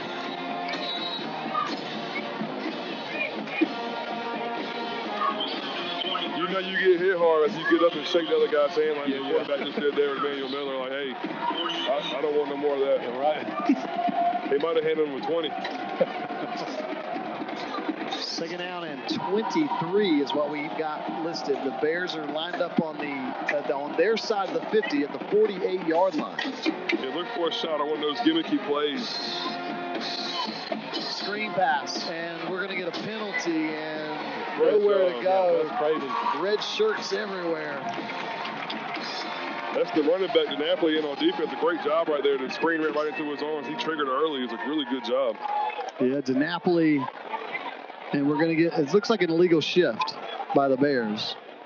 Yeah, that motion looked a little more forward than the bubble should have been. Like when they ran it earlier, he gets a clear 1 to 2 steps back. But he came upfield right before the ball was snapped, which is going to be an illegal shift. Yeah, you'll take the result of the play since it didn't go anywhere. And so now 3rd down and forever. Yeah, you really want to back up and protect the sticks right here from a double move or one of those roll out, let you think I'm running, but my route keeps running. You got to stick with your guy, understand who you got, and stick with him. Look for the defensive line to pin the ears back right here. McCormick in the shotgun, gets the snap, pressure. He's going to roll out to the right side now, going to try to change his direction. He's got nowhere to throw. Finally, he's going to throw it out of bounds. That was great pursuit by the whole West Craven box. Number 4, Ben Dennison, Landon McCarty, Emmanuel Miller, Cadence, they were all back there very quickly and did a really good job of not letting that athlete get on the edge. You got to give credit to Ben Dennison right there by keeping him in the pocket and letting his help come to him. They sealed the backside too, so he couldn't cut back. Oh, that's what you want to do all night long on these situations where an athlete like number 3 can get out there. You want to keep him inside and force him to throw the ball into some coverage. Brings up a 4th down for New Bern. And a lot. Yeah, you want to. I don't know if I would. I'd sit in the front 4, but I'd probably keep my linebackers to help with the. McCormick is going to get this punt off, but it is a short one, and it's going to take a slight New Bern roll, but stop at about the 31-yard line, and that's where West Craven's offense will come in. And trailing by 6, we are just about at the halfway mark of the second quarter. Yeah, this is a big series of West Craven. 6 minutes to go in the half, and they're getting the ball back at halftime. This is a very big series. You want to get some points right here. You want to establish and find what's going to be your series of plays or your rhythm right here, and we'll see what West Craven Eagles come out with. I would think so. Exactly what you're saying too is it looks as though as well West Craven has kind of settled in now defensively and now needs to get that same sort of rhythm on the offensive side of the ball. Davis in a shotgun, pressure, and he throws, but there's no one there. I think there might have been a miscommunication. It looked like Lee kept the route going, and maybe Davis thought he was going to cut it short. Yeah, I know, in the past 2 games, West Craven had a lot of success with their comebacks, and I think that, and I don't know if, some teams teach comebacks as if you're running and the DB's upfield of you, put your foot in the ground and come back, or if you're running and he's trailing or behind you, kind of keep pushing the route vertical. So I'm not sure if, with pressure, I know, DJ probably couldn't understand. The read's the same for him as it is for the receiver, and I know it's kind of hard to read with that much pressure in your face. Clock stopped at 6:06. West Craven's got to hope the offense can find a spark, though. They've got to get something positive. A little confusion in the alignment, and Coach Twitter takes a timeout. So, yeah, West Craven wants to talk about it. Let's do this. We'll take a break and come back. More Friday Night Football on the other side. At Bowden Car Furniture, we're proud to support our local teams and wish you the best this season. As Eastern Carolina's largest authorized Lazy Boy dealer, we have a huge selection of genuine Lazy Boy recliners, sofas, sleeper sofas, sectionals, and more. Plus, beautiful row furniture. Custom order or take home today. Visit us in Havelock or online at bowdenandcarfurniture.com. Best of luck to all our local teams from Bowden and Car Furniture. Jimmy L. Morris and Sons Contractors in Vanceboro, a proud supporter of West Craven Athletics, is building strong foundations for your grading and paving needs. Grading services are designed to provide a stable and level foundation for your construction projects, enhancing drainage, preventing erosion, and preparing your land for successful development. Jimmy L. Morris and Sons offers paving services that combine durability, functionality, and aesthetic appeal. Call 252-670-6749. We are back as the play got underway before we could get on the air, and West Craven going to get a couple of yards, it looks like, to bring up a 3rd down and 6, 4 yards on that play. Yeah, that jet read is kind of what they've kind of tried to establish all night long. They finally got a good block on the edge, and Cloverson was able to turn the corner and get a little bit before he pushed out of bounds. 5:58 to go here, and we're finally past the halfway point of that second quarter. 6-point deficit here as the Eagles offense needs 6 yards to keep this offensive drive going. Pressure on, screen pass complete to DiNapoli. Breaks 1 tackle, 2 tackles. He's going to be close. I think he's got it. Yeah, great call right there with an aggressive defensive line. You would like to see him get a little cleaner catch, be able to turn and go, but nonetheless, a great job moving the sticks right there by West Craven. And that's so hard. People don't understand how hard a screen pass over the middle is to throw with that much pressure in your face and having to get it over the D-line into the running back's hands on a timely manner so you can turn around and get upfield. It's very, very good throw and play by DJ Davis. West Craven. 1st down and 10 at the 42-yard line. They were on 42. Davis in a shotgun. 2 wide receivers on each side. Well, the set. Pick the handoff to DiNapoli. Davis going to keep it himself and spins forward for about a 2-yard gain. Yeah, that's what New Bern does. They man you up and they bring in, like I talked about before earlier, is these gap pressures. They just put guys in gaps and try to get run-throughs and try to bring more to you can block. And that's why the screen hit for a little bit right there. They got to figure out a way to catch them and get something across the middle where that empty grass is and there's no linebackers where they just, you throw where the blitz was coming from. But again, hard to do that with man coverage, especially press man like New Bern's playing.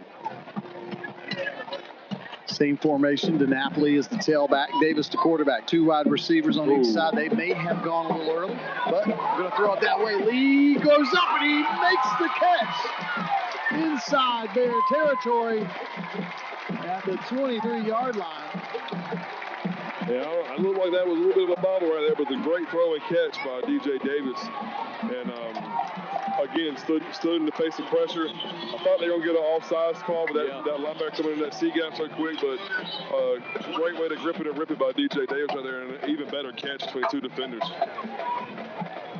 Clock stops momentarily while they reset the chains, and now it starts moving again. Yeah, it might put a little life in this West Craven offense right here. That was their best offensive play of the night. Yeah. West Craven hasn't led since 7-6, which feels like a long time ago. But they are close to the red zone now. Pressure. Davis is going to roll out, try to get away from it. And now throws, and it is incomplete. Yeah, when your quarterback rolls out and seeing that much heat moving that fast and tries to throw it and gets hit, you worried about a shoulder getting pulled or an elbow or something. But it's a great job of getting rid of the football right there and knowing he wasn't going to be able to turn the corner against his fast New Bern linebacker core. Well, if you're going to roll out to that direction as a right-handed quarterback, that is, again, a little harder when you got to reset because you got to plant and then turn all the way around. I think, again, if you're going to pass, a little bit easier. I think if you're going to roll out to that side, you got to kind of commit to the run at that point. Yeah, but it also shows the arm strength of DJ, be able to turn his body and throw that hard of a pass to get out of it with really probably maybe a foot on the ground. Maybe he might have been in the air, but that was really impressive arm strength. 2nd down and 10. Davis breaks a tackle inside or trying to get inside the 20. I think he does just get to the 20 to pick up 3 yards and make it 3rd down. Now, this may be 4-down territory where the Eagles are, I think. 100% it is.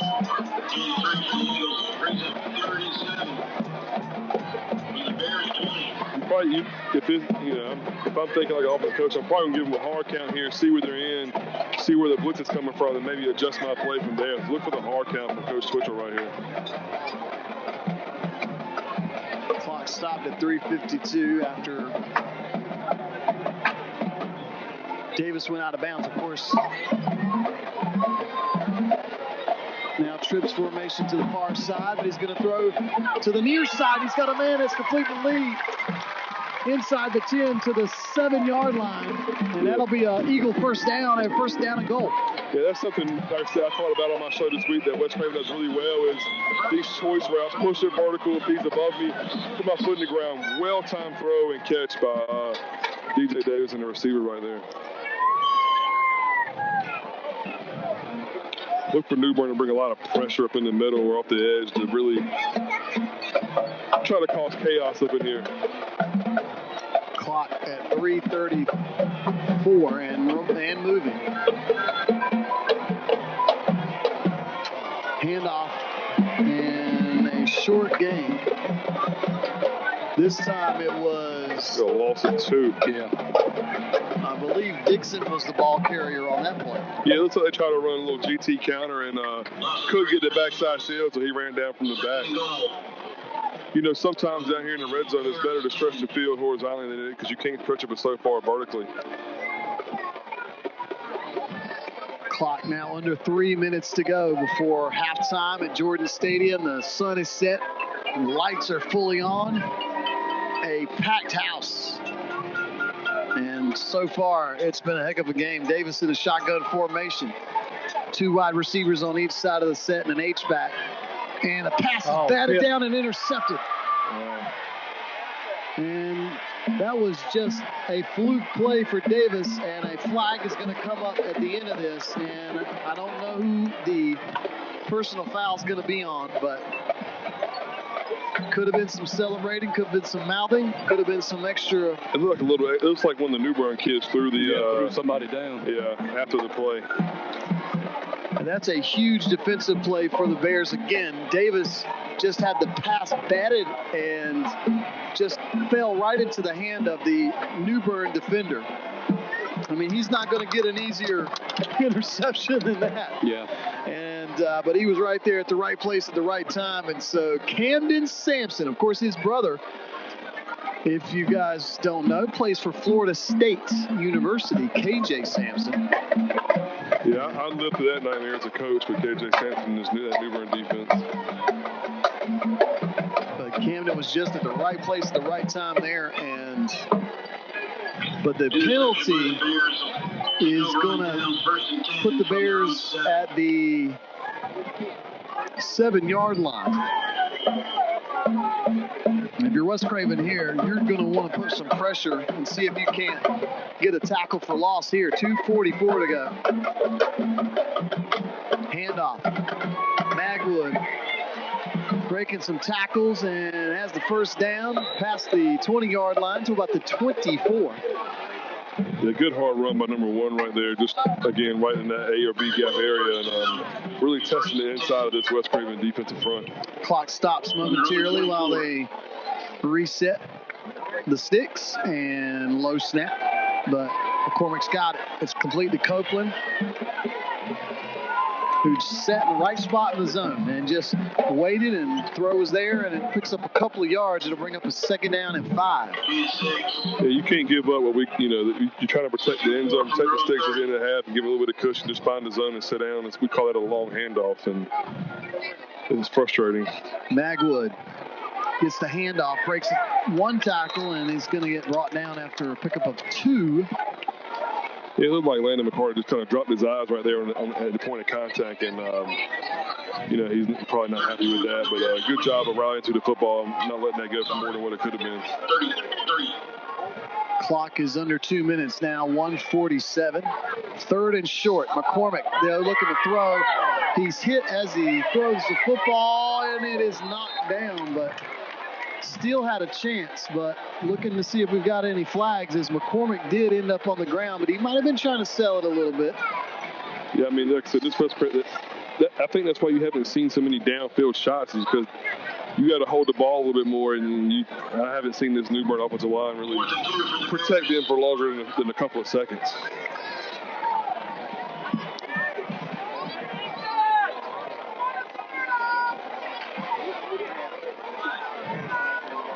Fourth and short.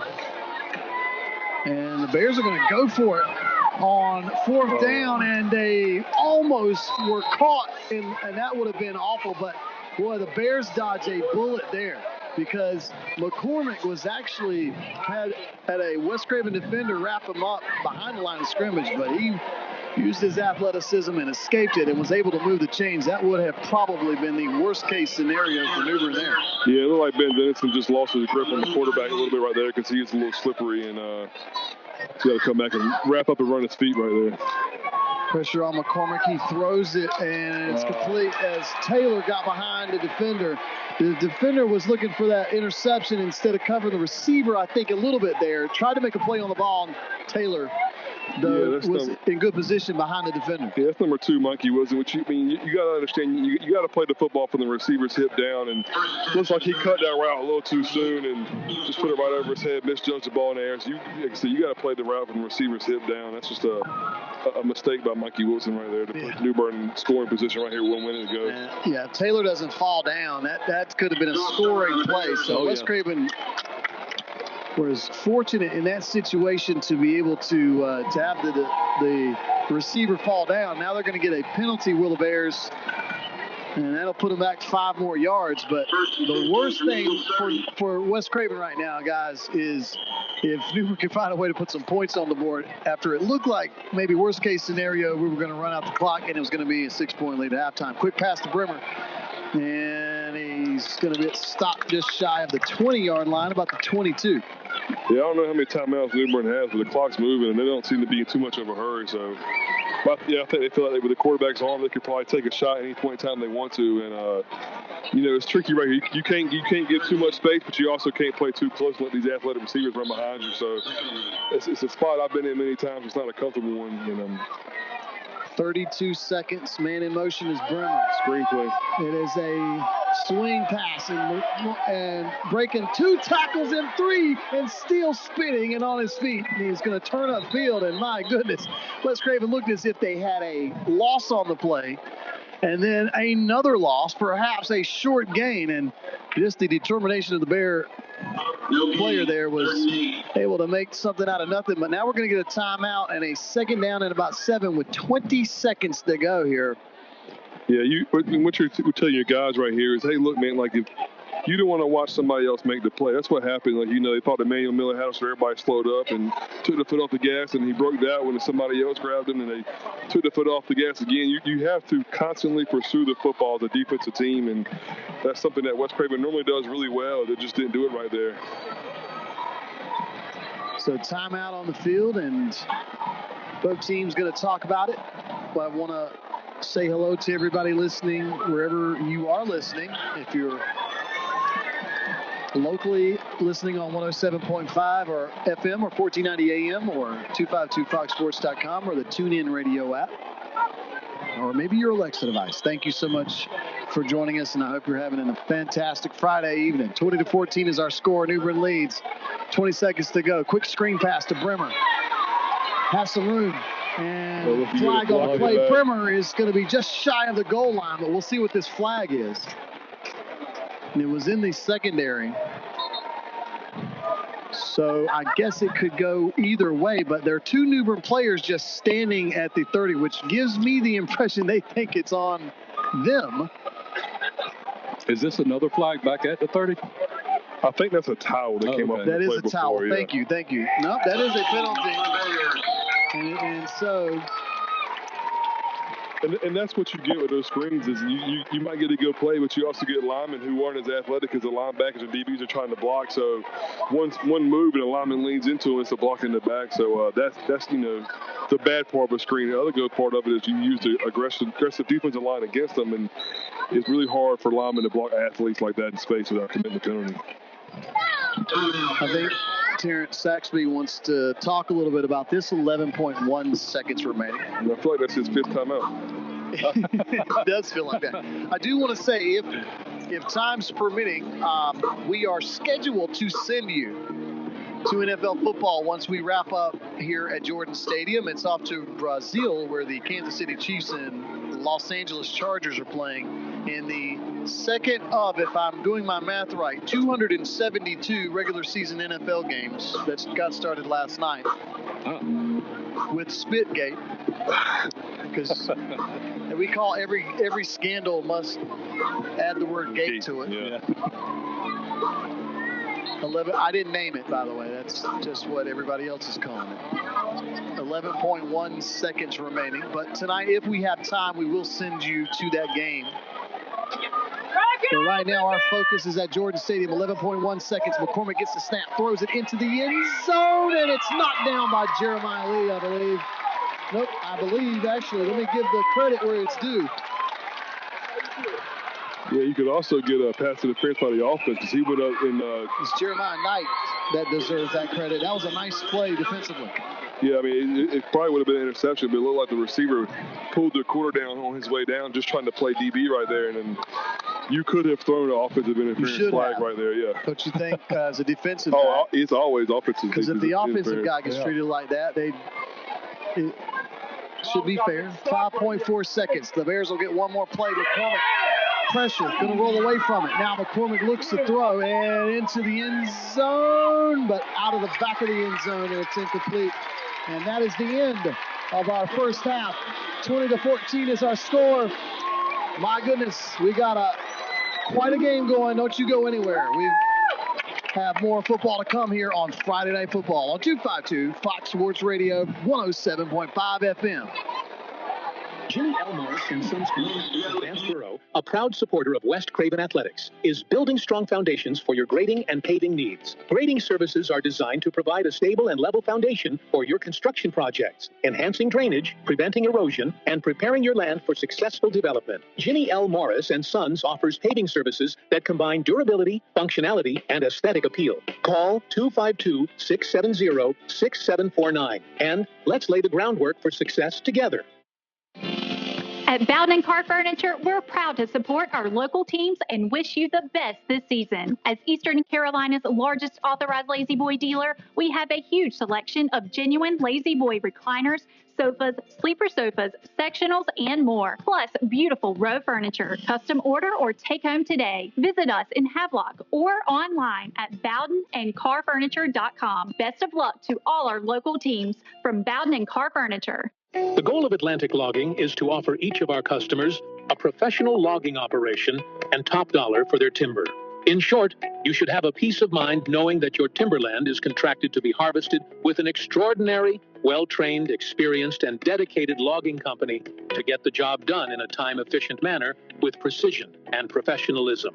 Call 252-229-9997. Atlantic Logging is a proud supporter of West Craven Athletics.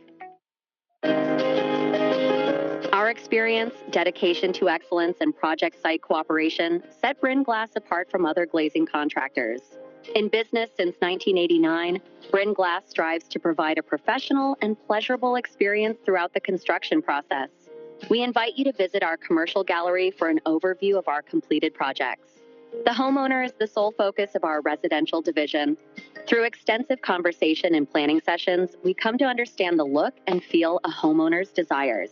Our mirrors are all cut to fit the area, and we offer several edgework custom options for you.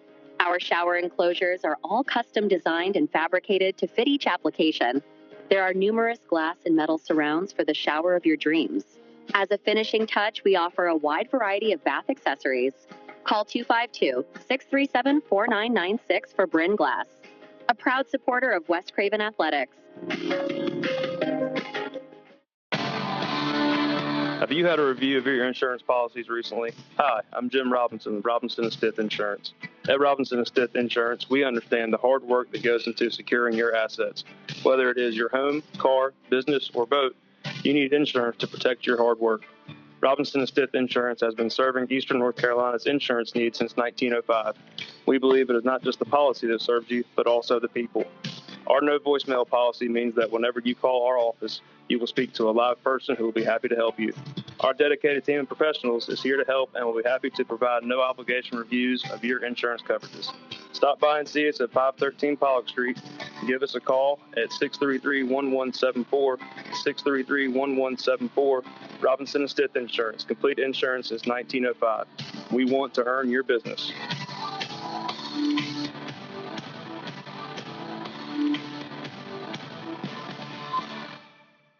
This is David Fernandez, Athletic Director of the West Craven Eagles.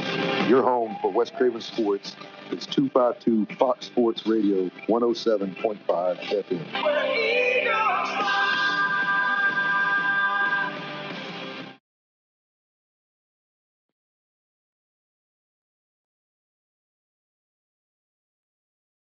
This is Mike Fletcher, head football coach of the West Craven Eagles. Your home for West Craven Sports is 252 Fox Sports Radio, 107.5. Friday Night Football. Friday Night Football. This is Friday Night Football.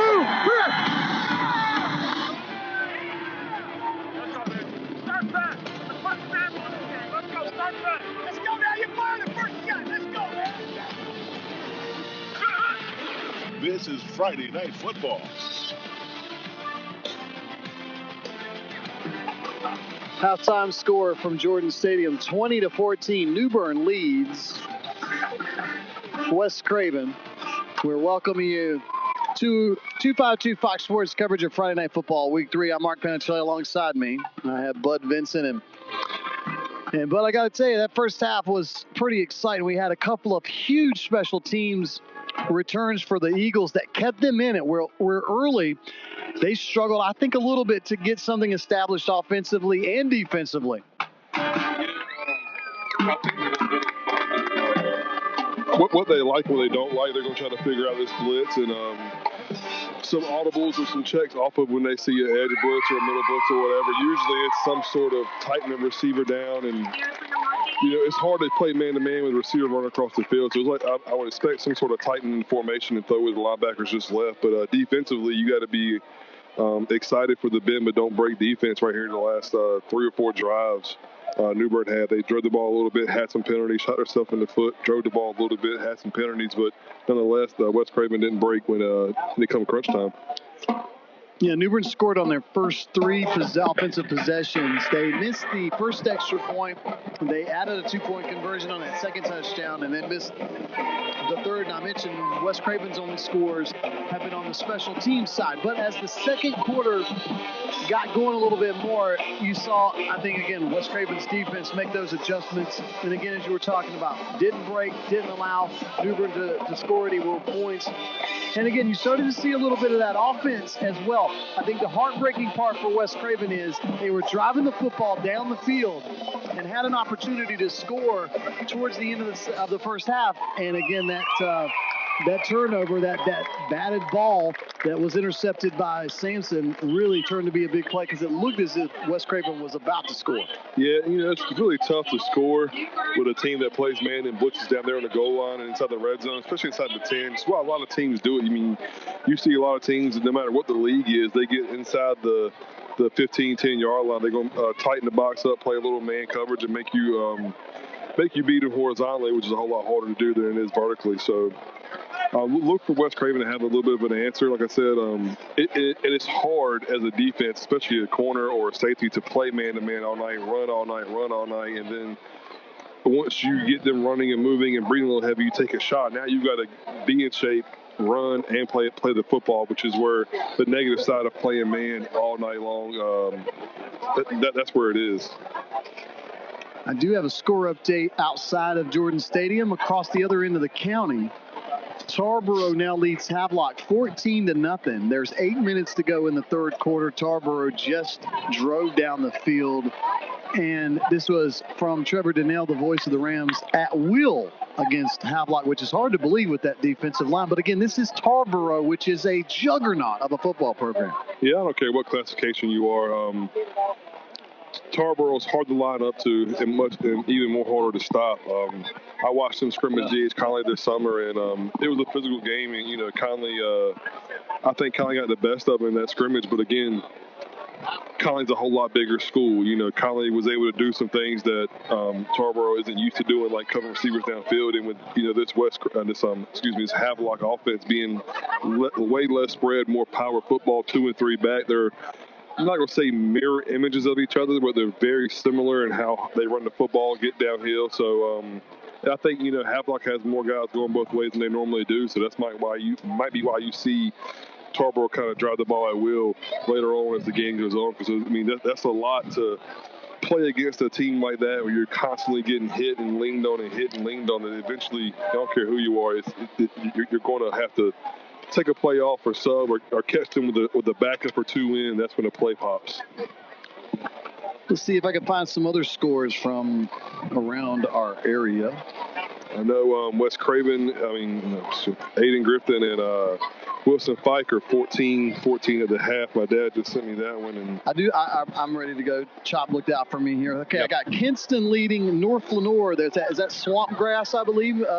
Wheat Swamp. Wheat Swamp. There you go. Swamp Grass, Wheat Swamp. But not going well for the Hawks tonight is Kinston 28-0 in the third quarter of that contest. Fike and Aiden Griffin is underway as well. Topsail taking on Northside Jacksonville. The Monarchs leading Topsail 20-0. Conley leading Farmville Central 26-15. You've got Southwest Onslow taking on Croatan, and Croatan 28-0. The Cougars looking to be 3-0. What a battle there in Northside Pinetown, where the Pan Packers still looking for their first win, and they are up 20-18 in that contest. Let's see. Southside leads West. I believe that's West Carteret 26. Washington County. Washington County. Thank you. That is West Carteret is trailing North Brunswick, actually. So speaking of the Patriots, North Brunswick leads them 20-15. White Oak leads Swansboro 14-0. Wake Prep is leading Pamlico 27-8. South Central is trailing North Pitt. So how about the North Pitt Panthers, by the way, one of the conference foes for the West Craven Eagles, leading South Central right now 16-12. That game is at the half. And let's see if I got one more score to share with you. Nope, that's it. So now we'll go to, and again, remember, if we get a chance, we'll send you to that NFL game tonight in Brazil, where the Chargers and Chiefs are playing.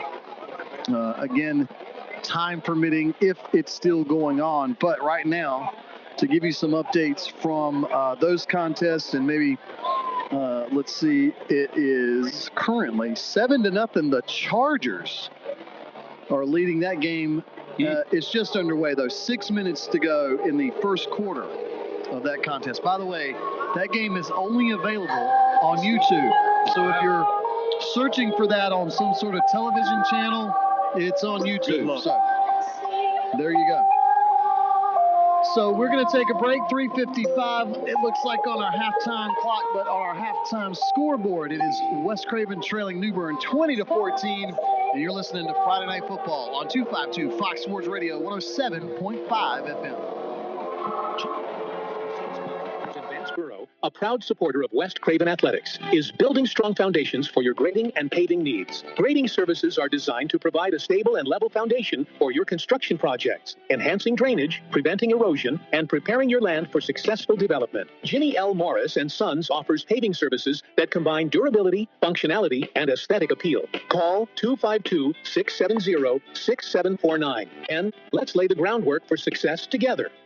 At Bowden Car Furniture, we're proud to support our local teams and wish you the best this season. As Eastern Carolina's largest authorized Lazy Boy dealer, we have a huge selection of genuine Lazy Boy recliners, sofas, sleeper sofas, sectionals, and more. Plus, beautiful row furniture. Custom order or take home today. Visit us in Havelock or online at bowdenandcarfurniture.com. Best of luck to all our local teams from Bowden and Car Furniture. The goal of Atlantic Logging is to offer each of our customers a professional logging operation and top dollar for their timber.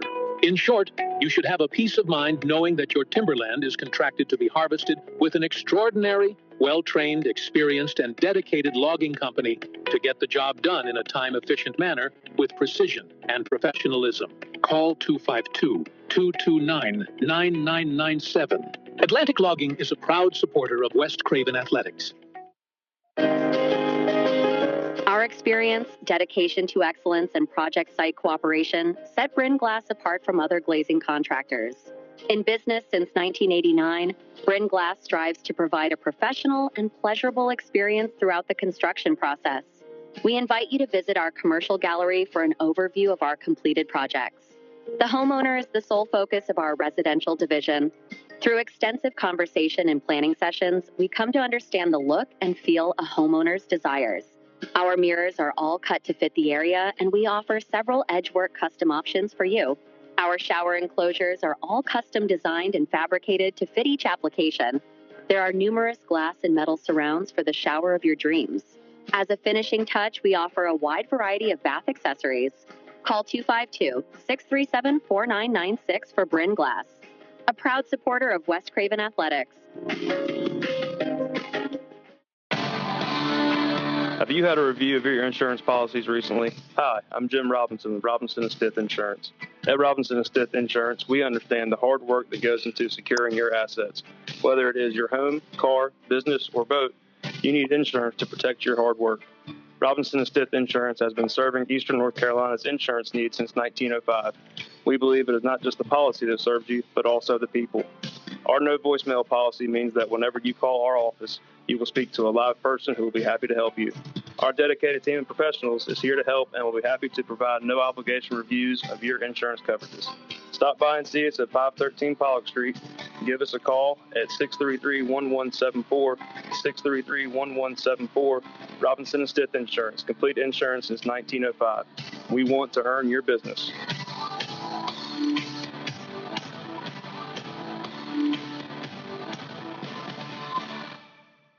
This is David Fernandez, Athletic Director of the West Craven Eagles. Your home for West Craven sports is 252 Fox Sports Radio 107.5 FM.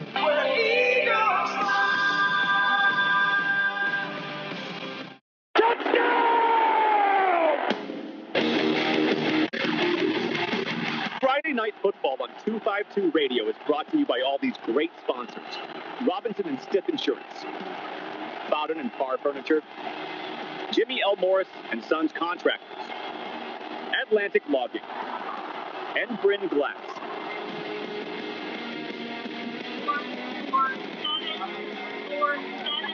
– 24 minutes to go before we find out who is going to remain undefeated and who is going to suffer their first loss of the season as New Bern and West Craven. So far right now, New Bern leading 20-14, but quite a competitive first half and ready for second half action here as I'm Mark Pinochelli alongside me, Chad Doughty and Bud Benson. What a game, boys. I'll tell you, we still have this whole second half, but I mean, and I've seen a lot of times you get a close game and then some team goes into the halftime break and has figured out something and you could see a completely different game, almost a lopsided affair after that. I don't think we're going to get this. So far tonight, these two teams have been so greatly matched. I would say there's some slight advantages for maybe each team in different ways. But, you're talking about a really competitive matchup between these two. I would be shocked if we didn't have 2 more quarters of electric high school football at a really top competitive level. Yeah, what it looked like was early on in the game where some of the Newborn points came from. West Craven was putting people in different spots that you normally played and try to do something different, maybe try to shock Newbern or just find something that worked. And then you look up from the early the second quarter on, they really went back to what they've done all year and with kids in certain spots. And it really, that's really where you kind of saw them make Newbern's offense sputter and work a little harder.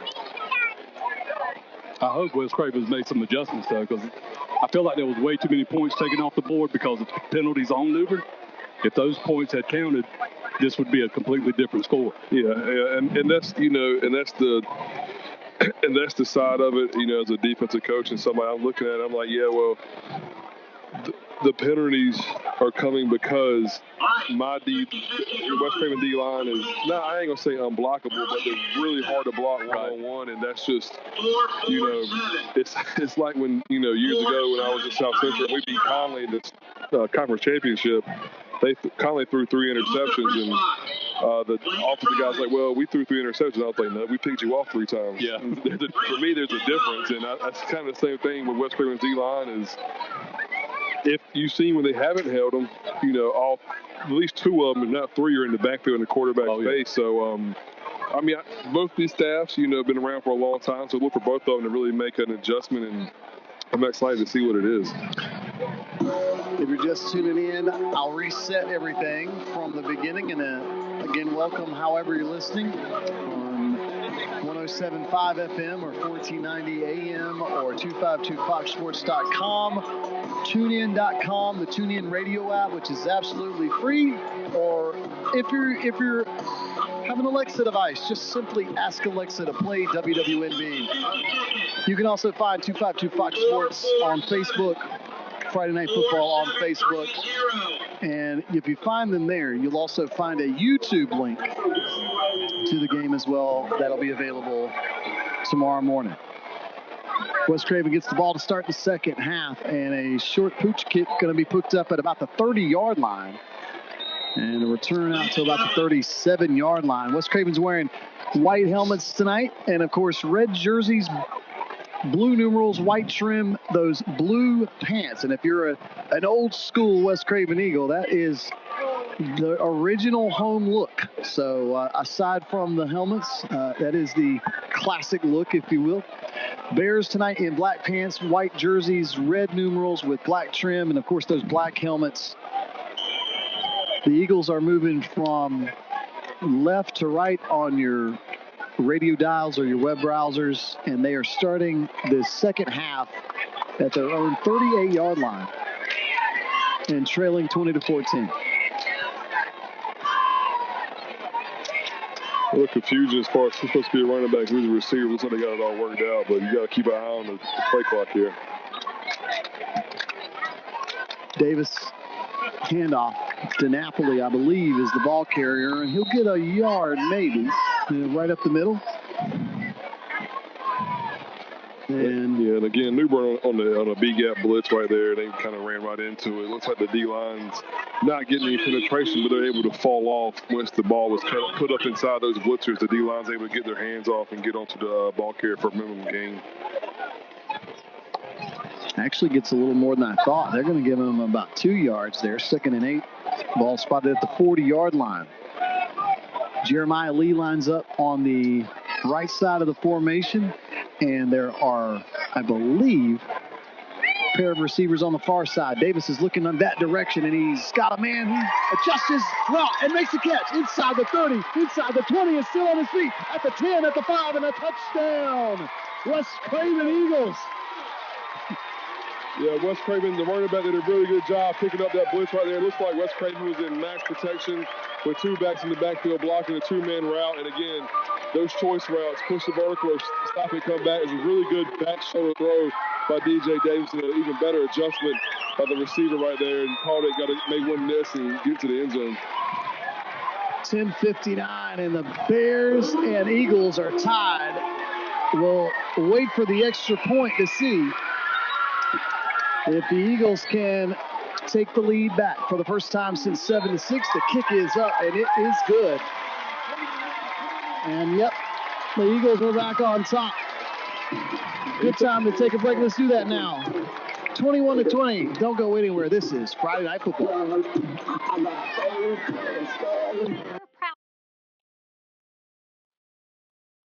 As Eastern Carolina's largest authorized Lazy Boy dealer, we have a huge selection of sofas, sleeper sofas, sectionals, and more. Plus, beautiful row furniture. Custom order or take home today. Visit us in Havelock or online at bowdenandcarfurniture.com. Best of luck to all our local teams from Bowden and Car Furniture. This is Mike Fletcher, head football coach of the West Craven Eagles. Your home for West Craven sports is 252 Fox Sports Radio 107.5. This is Friday Night Football.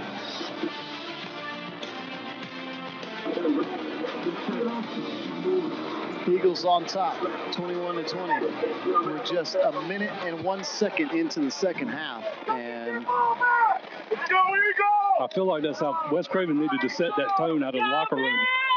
Yeah, and that's the adjustment we were talking about. You know, they went full max protection, and when you give a kid like DJ time and some receivers like he's got, man, they really going to make something happen. penalty. I think this is going to go against West Craven for perhaps some movement. I don't like any penalties on a kickoff that are pre-snap because there's no snap. Yeah, that's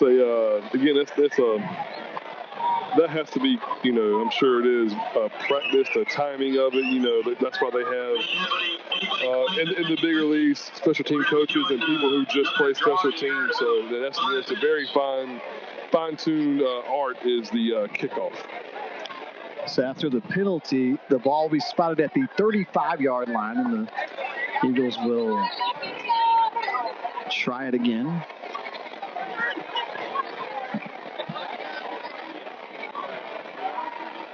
Snyder is the kicker for the Eagles. And another short kick, takes a bounce and scoops up at about the 38-yard line. And dropped shy of the 45, and they'll spot him at the 43-yard line. And that was Wango, the return man. Yeah, another extracurricular activity flag. No, I didn't see it. I just saw the flag fly out of the corner of my eye.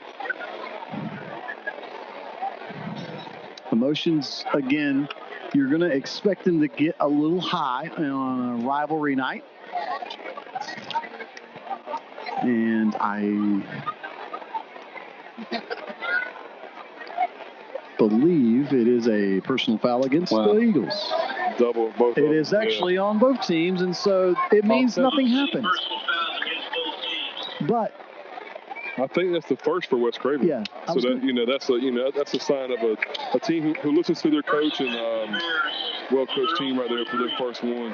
And you knew you were going to get one, but just being third quarter, that's a really good job by West Craven keeping their cool.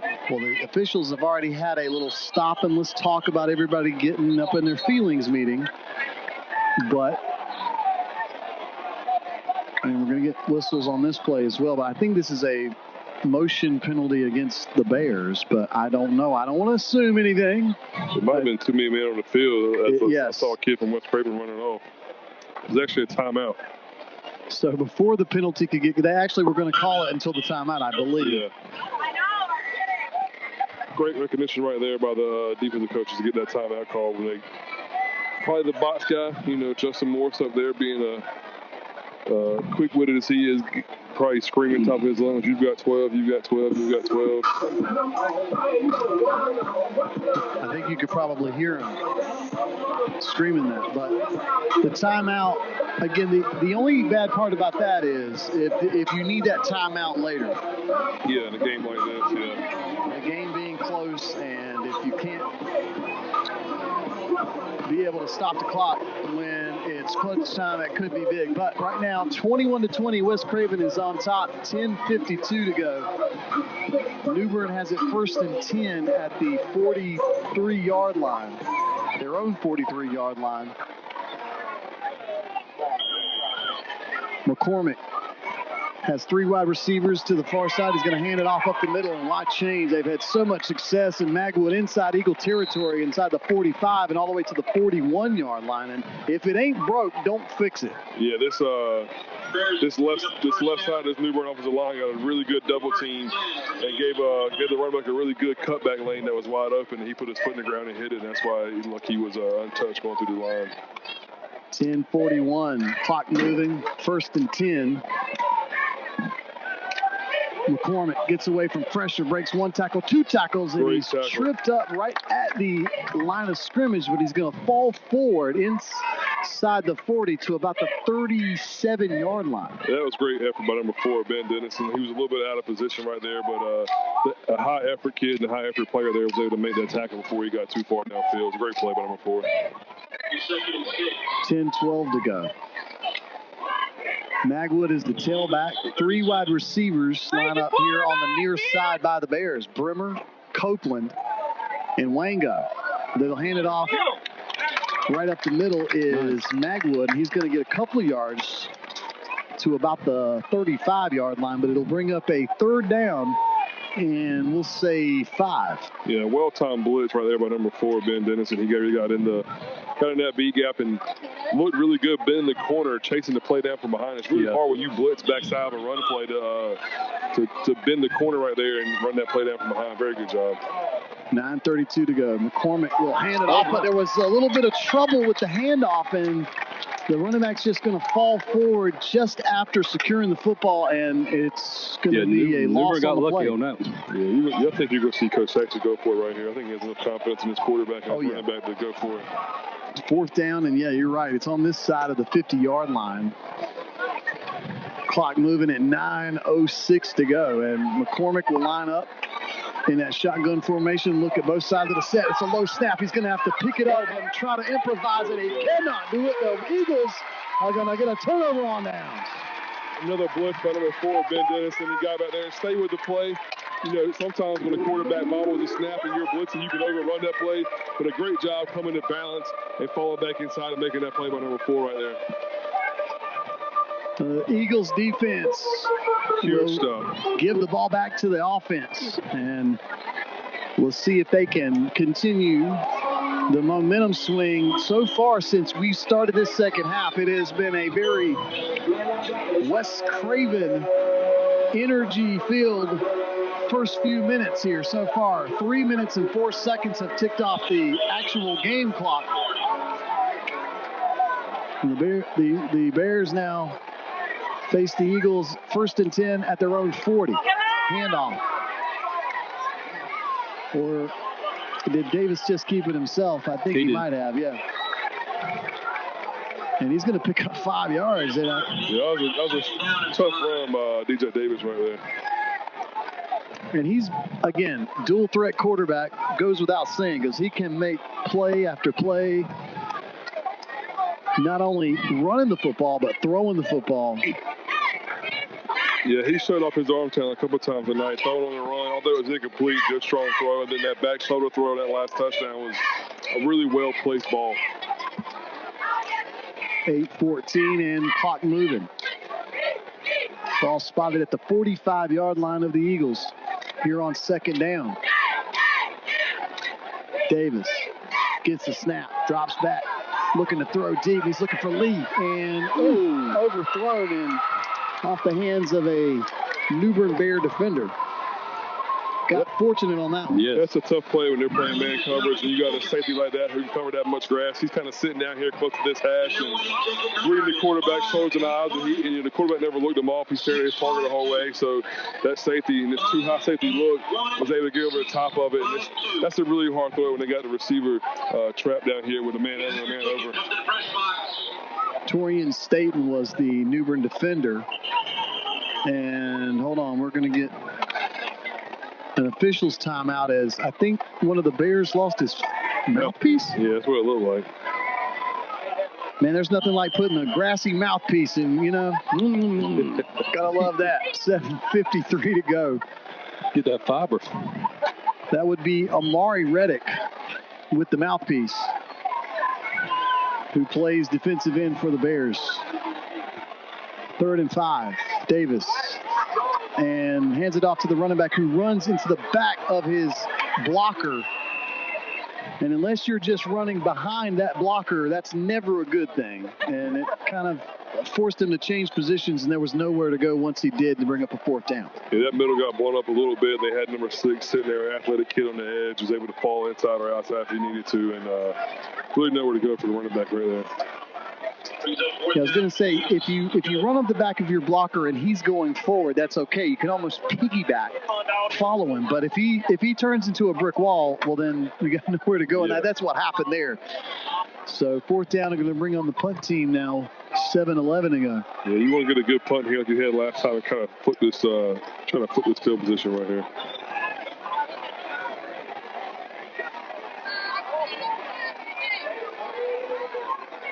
Bears looking like they're going to bring some pressure to the punter. And this one's going to be an end-over-end kick. And it'll take a slight eagle bounce and stop just shy of the 20. And that's where the Bears will come back on offense. Where, again, I'll go back to this, guys, that West Craven has found a little more on the defensive side of football after those first 3 drives. The Bears from their own 21. Yeah, that used to work my nerves as a coach as a defensive coach, when the punt return guy would kind of stand so close to the football. I'm like, no, if you're not going to return it, go to the sideline. I don't care who's sideline, but go to the sideline. Get away from it. There's a flag on the play. Let's see what this call is. The body language is always, when I see a flag, what I'm trying to pay attention to here. And it looks like, is this going to be a re-kick? Yeah, I don't think they have enough motion. They didn't have enough men in line of scrimmage. Does this change your play call any here? Not this. Yeah, now New Bern put 2 guys back, hoping to have a good return. So we'll see. Maybe he gets a better kickoff. He's not so rushed. So I was wondering why there wasn't a receiver down here, and which resulted in not enough men on the line of scrimmage. That's what the penalty was. Yeah, I think New Bern wants the re-kick because they think they can get some better field position. But again, if you don't bring the pressure and the kicks better, we'll see if it works out on who's, and in fact, this is going to be a little better kick, but there will be a return, I believe. Oh, the ball is not secure, but finally scooped up, and it looks like they end up about where they were going to end up anyway. But that was a little scary for a moment for New Bern. Yeah, that's an opportunity there. Yeah, and you got to coach your kids up. You got to understand when you got to return and when you don't, and that's just a moment where you can say, hey, I'd rather have the ball on the 15 or the 20 than I had West Craven had the football. So a good coaching opportunity right there for New Bern to coach their kids up and understand in a game like this that trying to be the hero might not always work out for you. Let's go, D! Go, D! Go, D! Man in motion for the Bears, who have a 1st and 10 at the 33-yard line. We're getting some whistles before the snap, and I believe that'll be some false start. Looked like 24 turned upfield a little bit. Penalty time. Encroachment on the Eagles. And they'll be on the Eagles, yeah. Eagles, yeah. From the Eagles, Bears 43. 38, rather.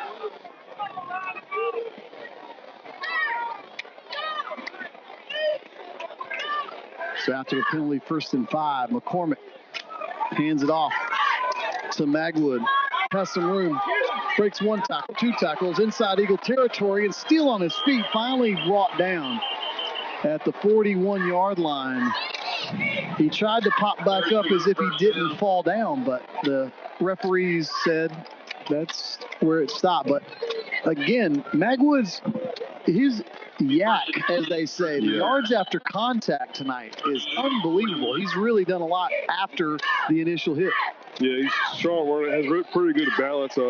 They tightened their splits right there and kind of ran that running back jet, looked for him to go the other way. Kind of the same deal, or counter back this way with number 1. McCormick takes a handoff, going to keep it himself, gets away from the first guy, but the second West Craven Eagle will tackle McCormick for a loss. There's a flag down. Yeah, I didn't see anything on that one. The white hat just kind of nonchalantly tossed it. I'm not sure I'm wondering if it was a face mask. It is. Yeah, good call. Face mask on the Eagles. I don't know. It looked like his motion stopped pretty abruptly, and then he started running backwards. I believe, is high school the only place where they still have the 5-yard inadvertent face mask? Yeah, and that's why he was signaling 5. I think that's the only place. I'm not up to date on the NCAA rule books. It changes every 3 months. So. First down, or it should be 1st and 7, I believe. Again, 2 West Craven penalties kind of put New Bern in a good field position right here. But it is actually 2nd and 7 is what we have on the scoreboard. 1st and 7 on the yardsticks. The handoff is going to push West Craven's defenders all the way to about the 33-yard line. But then we're going to get some emotions after the play. I think that was a little bit of a sell job right there by number 1. And as a coach, you don't want to teach your kids to sell like that. That's not really it's not really good football when you teach your kids to flop like that. Well, so like LeBron was playing for New Bern. Yeah, I think that's poor taste. But the kid probably did it on his own, trying to get a flag. But again, another coachable moment from the New Bern staff and say, hey man, don't let the referees ref. Let us coach. You go out there and just kind of play football. McCormick lines up in a shotgun formation. Handoff, fakes the handoff, going to keep it himself. He's got a ton of room. The Eagles will close down on him and keep him shy of the 20. They'll tackle him at the 24-yard line. But once he spun and bounced out to that outside that right tackle, there was just daylight everywhere in grass. Yeah, West Craven didn't really have an edge right there. It looked like the end, take off, break off on the running back read right there, and then there was nobody on the edge. Normally what you want to do when you want to run the takeoff, break off, or we call squeeze scrape, the lineman, the end takes a dive, and the linebacker takes the quarterback, and there was nobody there for the quarterback. Man in motion, McCormick pulls the handoff, and he's got just wide open spaces. He's going to run right up the middle and score the touchdown. 24 yards for McCormick, the senior quarterback who, again, I think initially was going to hand that ball off, but he read that play well and saw the space that was opening up in the middle of the field and just pulled the ball out of the ball carrier's hands and kept it himself and took off for the end zone and found it. Yeah, number 9, Miller, drove his guy straight back, but he never really made an effort to get off the football and fall in to make that play, and McCormick was able to get up under him, and there was nobody on the inside. 5-point lead. Bremer on the jet sweep, gonna get in there for that 2-point conversion to make it a 7-point lead for the Bears. Yeah, that was a good block by number 1 right there on the edge. He buried the outside linebacker and created that edge for the 2-point conversion right there. 4:36 to go in our third quarter. We'll take a break. You're listening to Friday Night Football on 252 Fox Sports Radio. Our experience, dedication to excellence, and project site cooperation set Bern Glass apart from other glazing contractors. In business since 1989, Bern Glass strives to provide a professional and pleasurable experience throughout the construction process. We invite you to visit our commercial gallery for an overview of our completed projects. The homeowner is the sole focus of our residential division. Through extensive conversation and planning sessions, we come to understand the look and feel a homeowner's desires. Our mirrors are all cut to fit the area, and we offer several edgework custom options for you. Our shower enclosures are all custom designed and fabricated to fit each application. There are numerous glass and metal surrounds for the shower of your dreams. As a finishing touch, we offer a wide variety of bath accessories. Call 252-637-4996 for Bern Glass, a proud supporter of West Craven Athletics.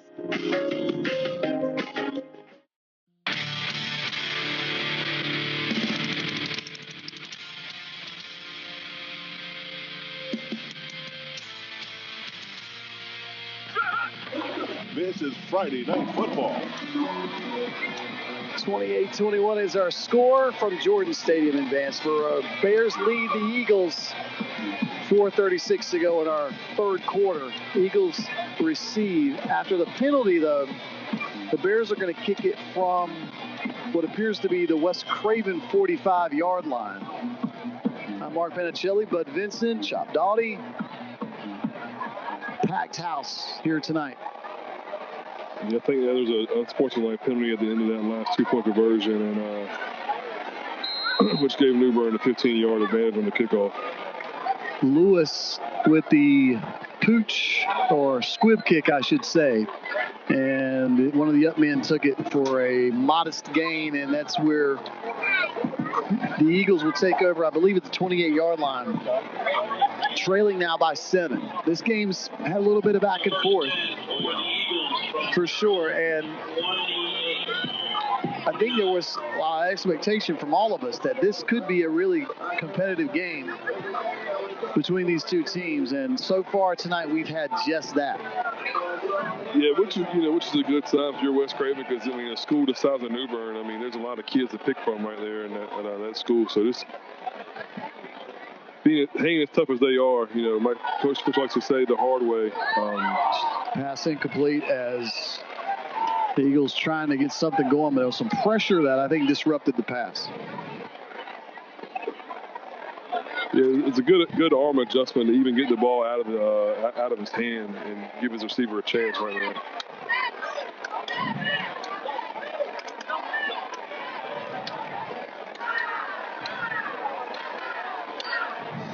(21-7) the score on the other end of the county, where Tarboro leads Havelock. Tarboro undefeated, Havelock looking for their first win. Second down and 10 here. Davis gets the snap. Screen pass that was tipped, and it was Magwood who was thinking 6, and it's incomplete.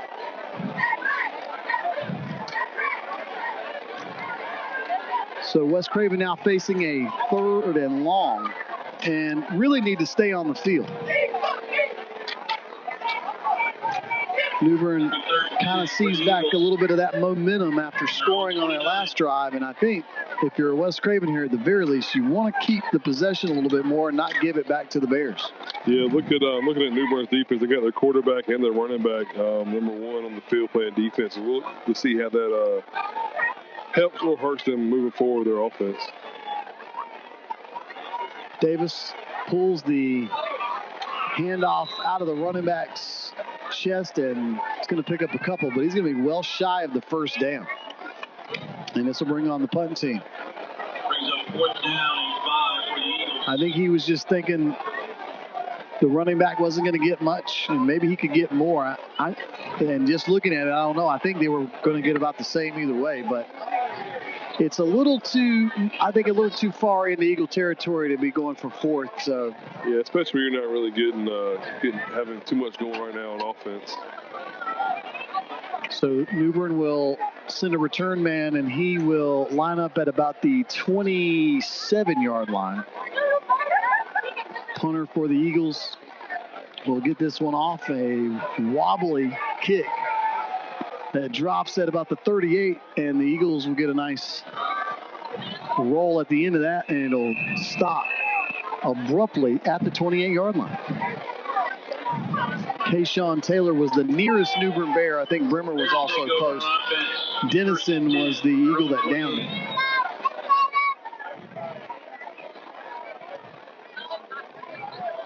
New Bern's most success, I think, tonight has been running up the middle. Oh, yeah. And avoiding trying to get anything on the outside. Again, I think they've done a fantastic job at creating space, and that's ultimately, I think, what they're going to go to here as this game goes on. Yeah, I think they're up to score. They're looking to, there it is, right in the middle, kind of run the clock. Yep. And same play, and again, right up the middle, Magwood's going to push forward to about the 45-yard line. And it's one of those things is until the team stops it, you're going to keep running that play, and West Craven just has not been able to adjust to make a stop.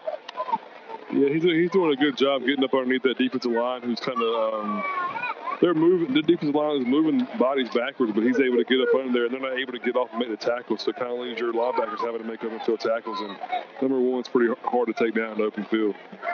He is. 3:04 to go. McCormick now was up under center. Now he's going to pull back in that shotgun and fake the handoff, keep it himself into Eagle territory. It's still on his feet. And again, right up the middle, the Bears just chunks of yards.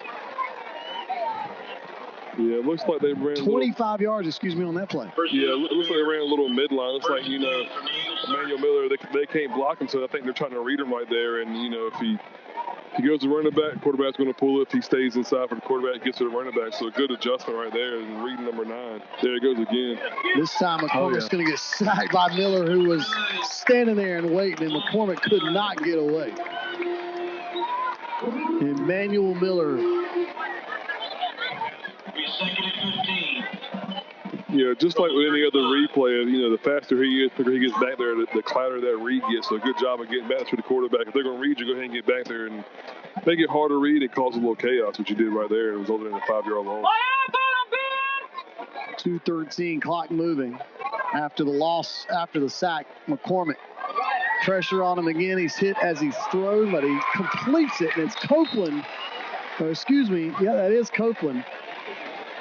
And I'm not sure. I think he's the third receiver on that route tree, but he has been the most consistent option a lot of times. And I don't know if it's just because, sometimes the first 2 options are covered, and I think that's the case there. But Copeland's going to be just about a yard shy to bring up a 3rd and short here. He does a good job of finding grass and sitting down and making himself a big target for his quarterback. And right up the middle, going to get the first down is Magwood inside the 15 and dropped at about the 14. Now he's going to get pushed back after the play. But his forward progress is going to be stopped at the 14-yard line for a pickup of 7. It's going to move the chains. Yeah, I'm not really, looking out there at the West Craven defense. I don't see a whole lot of energy, a whole lot of ready-to-go play. So hopefully they can get it turned around right here and kind of bow their necks right here as the field shrinks down here in the red zone. 2 wide receivers on each side of the set, and a hard snap, or was the West Craven player drawn off? And they're going to say, nope, it is offsides, Eagles, and move it 5 yards. So move it a little bit closer. And McCormick and Magwood in the backfield. Taylor and Brimmer on the far side. Wango and Copeland here on the near side. A low snap. And McCormick could not get his hands on it. He ends up just falling on it to make sure it's not a turnover. And clock under a minute here in our 3rd quarter. And we'll see if New Bern gets a playoff here before we're done with the 3rd period and we switch sides of the field. 11. So the loss on the play will bring up a 2nd down and 6. Clock under 30 seconds now. McCormick hands it off to Magwood. Magwood up the middle, breaking tackles and into the end zone for a touchdown. Yeah, another good double team on his backside. The pile was in the play side gap, and he was able to bounce off the pile and cut it back in the fine green grass and score. Starting to come a little chippy out there. She's trying to check to see if the prize money was. Ben, you gotta cross the middle! My apologies. As West Craven fans talking. Want to see who won that 50-50 raffle. And a 2-point conversion, no good. As the pass is batted down, and 34-21 is our score. Let's take a break. Don't go anywhere. More Friday Night Football right here on 252 Fox Sports Radio. Morris and Sons Contractors in Vanceboro, a proud supporter of West Craven Athletics, is building strong foundations for your grading and paving needs. Grading services are designed to provide a stable and level foundation for your construction projects, enhancing drainage, preventing erosion, and preparing your land for successful development. Jimmy L. Morris and Sons offers paving services that combine durability, functionality, and aesthetic appeal. Call 252-670-6749 and let's lay the groundwork for success together.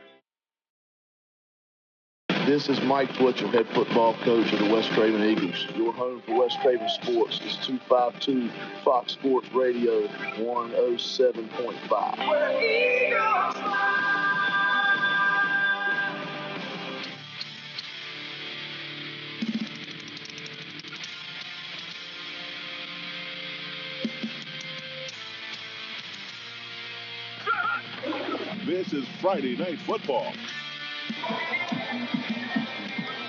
New Bern on top by 13 after Magwood scores. The kick is going to be a loss on the return, as it's never good. I never like return men trying to literally run from one side to the other, because usually by the time they get about halfway across, they are caught by the return or the kick coverage team and dropped for a little bit of a loss, and that's what we had there. So West Craven has a little bit of a mountain to climb. They do have an entire period and 15.4 seconds. They are trailing now by 13 points. It's the second time they trailed by 13 points. They did come back and take the lead the last time they were trailing 20-7 in the first half. And so right now that's an identical deficit. So, and if you're on that sideline, but you were talking about the energy, but if you're those coaches, you got to get in those kids' ears like, hey, we've come back from 13 points already tonight to take the lead. Can't give up now. A lot of football left. Yeah, and it gets harder the more that clock ticks to kind of get these kids to get up and buy in, especially when you're down 2 scores. I mean, I've been there as a coach to try to do that, and some teams will respond and respond in a big way. The other teams just kind of want to get to the end of it, but a run like that by DJ Davis would make anybody believe. Davis breaking a tackle, 2 tackles, and pushing what looked to be a 1 or 2 yard gain into a move the chain situation all the way past the 40 to the 42 yard line. And I think that is where we're going to say a fond adieu to the third period, and we'll take a break and come back. 12 minutes on the clock, and we'll settle this right here. The goal of Atlantic Logging is to offer each of our customers a professional logging operation and top dollar for their timber. In short, you should have a peace of mind knowing that your timberland is contracted to be harvested with an extraordinary, well-trained, experienced, and dedicated logging company to get the job done in a time-efficient manner with precision and professionalism. Call 252-229-9997. Atlantic Logging is a proud supporter of West Craven Athletics.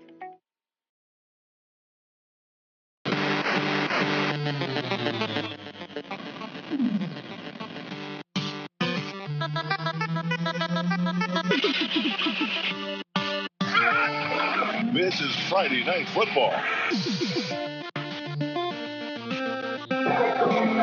Well, it's 12 minutes on the clock, and West Craven trails 34-21 here in our fourth quarter of Week 3 of Friday Night Football, and we're ready to go. First down play and a run play inside New Bern territory to about the 48-yard line of the Bears, and close to the first down. We'll see. In fact, they're going to give it to them. Yeah, good read option right there. Good read, and the running backs, on the last few, the quarterback and the running back have done a really good job of carrying out their fake, which will hold a linebacker up, will hold the backside end up a little bit to give a little more of a crease or a cutback. So that seems to be working, and everybody kind of play hard and carry out your fakes important on that. And I hope West Craven can keep doing that. Davis is the quarterback for the Eagles inside New Bern territory, trailing by 13. Davis is going to run it. and trying to find a hole, and he's going to get stopped at about the 46-yard line. Pick up of about 3 to bring up a 2nd and 7. That was a hard hit by that safety flying upfield. Look, he just missed DJ. Almost hit his own player if DJ was going down. We've got an official's timeout. Bears 46. So they got a wardrobe malfunction. I don't know what. Do you guys know what was going on in the change of quarters? There seemed to be a race going on the field. Looks like an unsanctioned, unsanctioned race, I would say. I'm just glad he stopped with his taking the shirt off as far as he got. Yeah, it looked as if we were going to have something a little more than we needed. 10:36 to go. New Bern and West Craven, folks. Now this shows you how big this game is. You know, you only get people doing that at the big games. Spin, a pass, and it's complete to the 40, inside the 40, just inside. He steps out of bounds. DiNapoli on the reception, but a great spin and throw by Davis.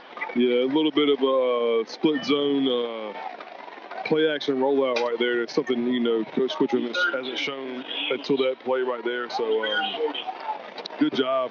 A good play call to give him the 3rd and short.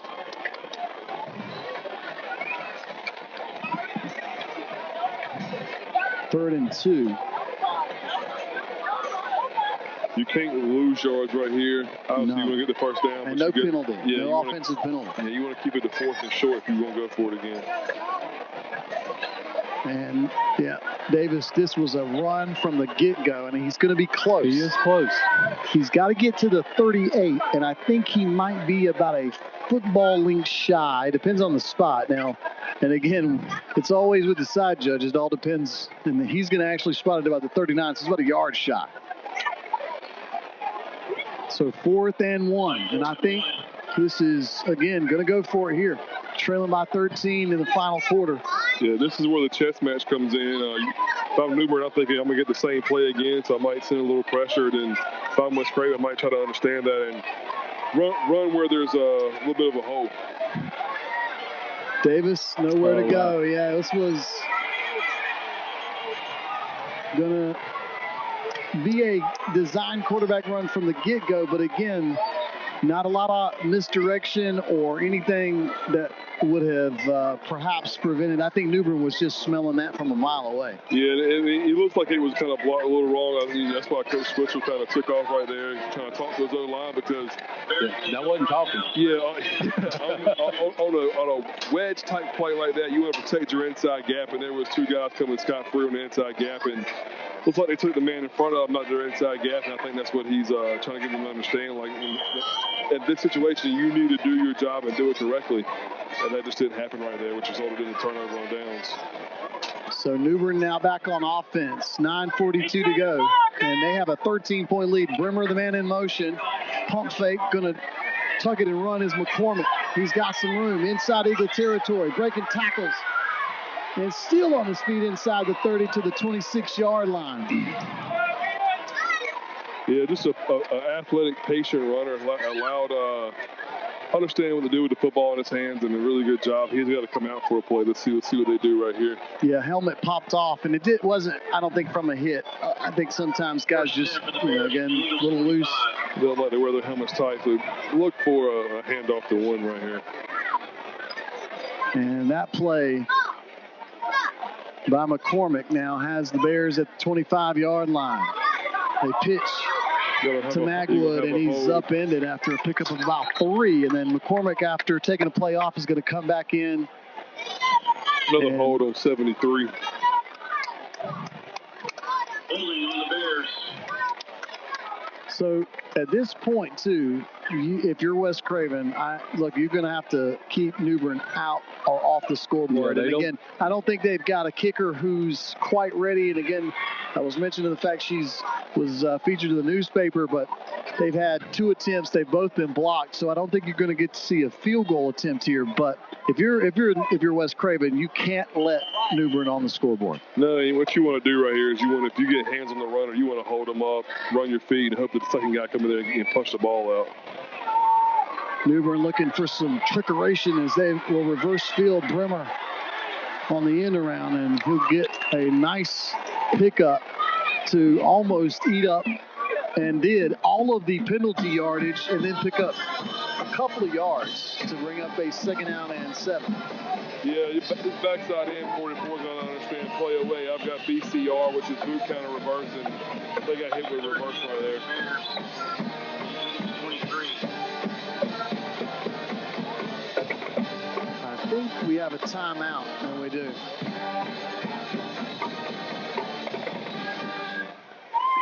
And now they're saying no timeout?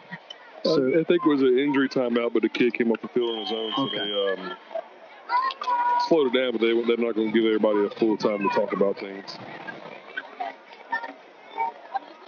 8:35 to go. Clock moving as we are approaching the end of week 3. McCormick gets the snap, screen pass to Taylor. Taylor has some room inside the 20 and still on his feet, steps out of bounds just shy of the 10-yard line, and this will be another Bear first down. Yeah, and New Bern's doing a good job of getting the ball to making easy completions, getting the ball to kids in space and creating one-on-one opportunities that is very hard to do, especially against quick twitch athletes like New Bern has. First and 10 for the Bears. 34 from the Eagles 11. To 21 if you're just tuning in. New Bern right now knocking on the door and trying to make this one probably a little unattainable, perhaps. But we still have 8 minutes left. So never say never. McCormick going to try to run it himself, and he's going to get stopped shy of the 10-yard line. And that'll be maybe a half-yard gain. That was a good job of the D-line and creating no hole, and then the linebacker number 21, Landon McCarty, came through there and got a good stick on the quarterback. 7:55, clock moving. 2nd and 10. You really got to start pulling and punching at that football, trying to get it out and get a turnover. Yeah, they need a turnover bad. And this will be a short gain. Well, actually, nice gain, but to about the 6, maybe at the 5-yard line. But it brings up a 3rd down and 4. So Havelock is definitely headed towards that 3rd loss tonight, by the way, trailing now 35-7 to Tarboro here. Now New Bern with a handoff, and this may be enough to get the first down, shy of the touchdown, but I think it's going to bring up a 1st and goal. It depends on the spot. Now, again, we have a West Craven player slow to get up, and we do have a Bear player down. So the spot looks like it's shy of the first down, but we should take a timeout while we have a player down. 34-21 is our score here in the 4th quarter. Friday Night Football on 252 Fox Sports Radio. At Bowden Car Furniture, we're proud to support our local teams and wish you the best this season. As Eastern Carolina's largest authorized Lazy Boy dealer, we have a huge selection of genuine Lazy Boy recliners, sofas, sleeper sofas, sectionals, and more. Plus, beautiful row furniture. Custom order or take home today. Visit us in Havelock or online at bowdenandcarfurniture.com. Best of luck to all our local teams from Bowden and Car Furniture.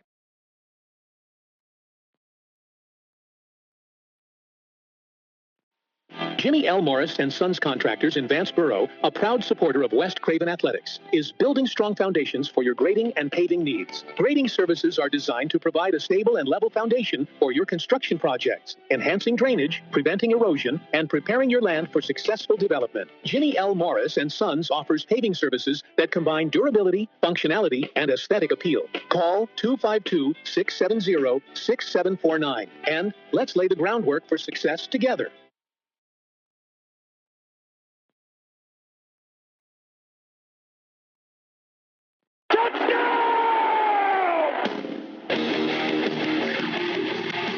Friday Night Football on 252 Radio is brought to you by all these great sponsors. Robinson and Stith Insurance, Bowden and Car Furniture, Jimmy L. Morris and Sons Contractors, Atlantic Logging, and Bern Glass. 7:13 to go here in our fourth quarter. New Bern knocking on the door, and it actually with the spot is going to be first and goal as the Bears will stack the backfield full of action and dive into the end zone for a touchdown, and the Bears extend their lead 40 now to 21. That's a tough hill to climb right there. Yeah, that's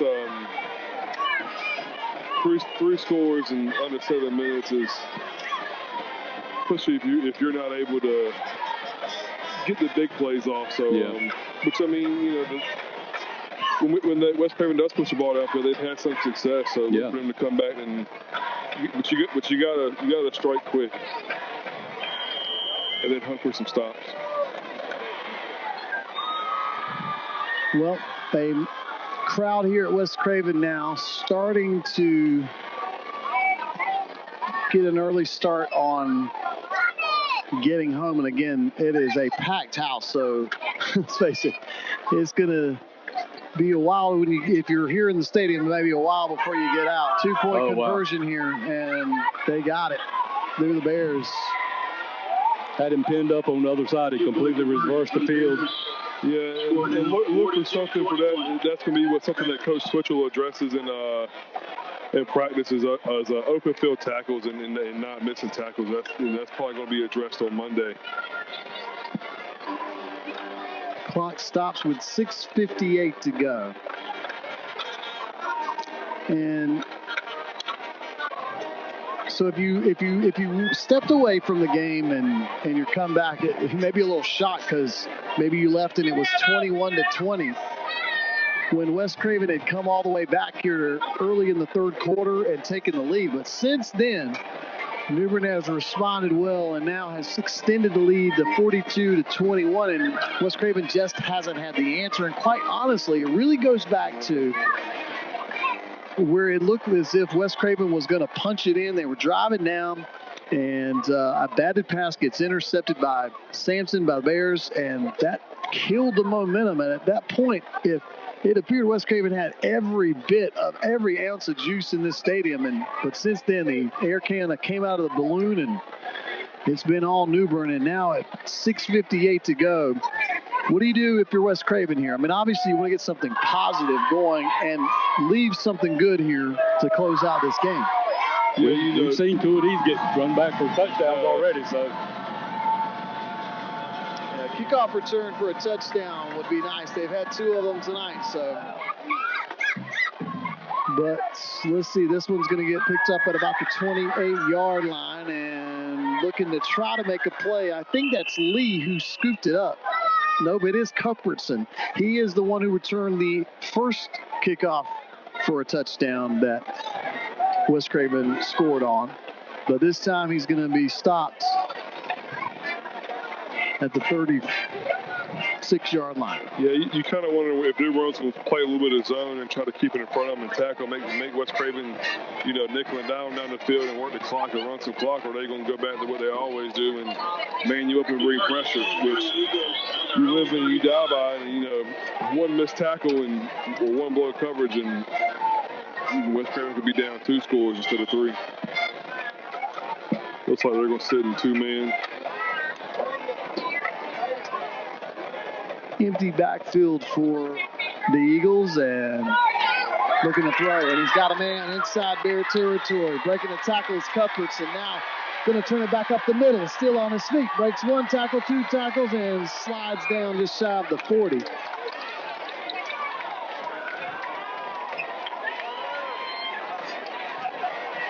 Did a good job making through a miss, but he ate up a little bit of time and didn't really get nowhere after the catch. Sometimes it's better to if you don't have to make the first 2 guys miss, you gotta understand there's 9 more people coming for you, so you gotta put your foot in the ground and go get what you can.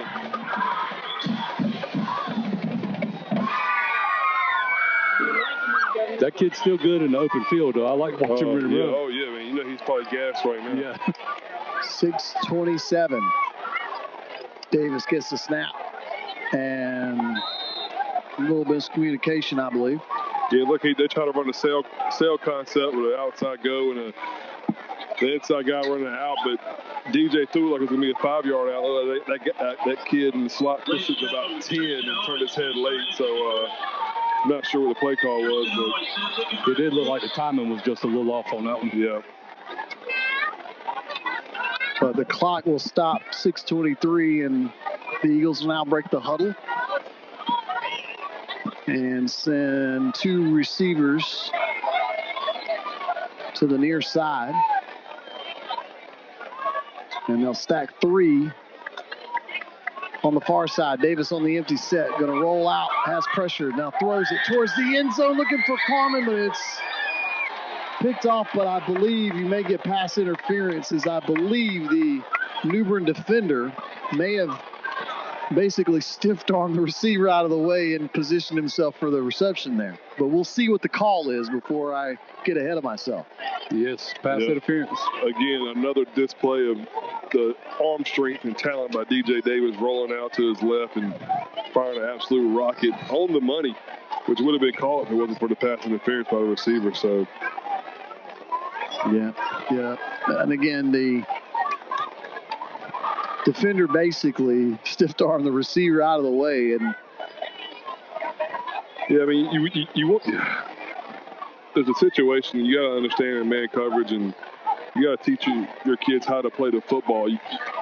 When the ball's in the air and the spotlight's on you, every referee is looking at you, so you got to understand that you're not going to get away with much. Oh, yeah. I'm still going to advocate this year for on the spot foul for pass interference. For pass interference. Yeah. I'm not a fan of this. 15 yards is what you get in high school, and we're going to get a penalty before the Eagles can get the snap off. As Cuthbertson's lined up almost in the backfield, but the Eagles are going to get whistled here, I think, for false start. Yeah. And I've seen that go the other way. I've seen linebackers coming up and stomping and doing what they're doing right around the football and trying to draw the offensive lineman off sides. I've seen it go that way too.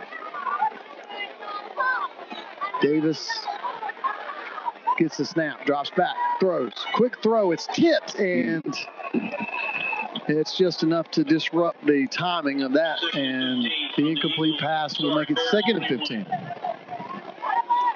Clock stops. Yeah, they're just bringing more than West Craven can block, and you got 2 options. You can get it out quick, or you can bring in and max protect with 2 backs, and they only have 3 guys out on the route tree, so we'll see what they do.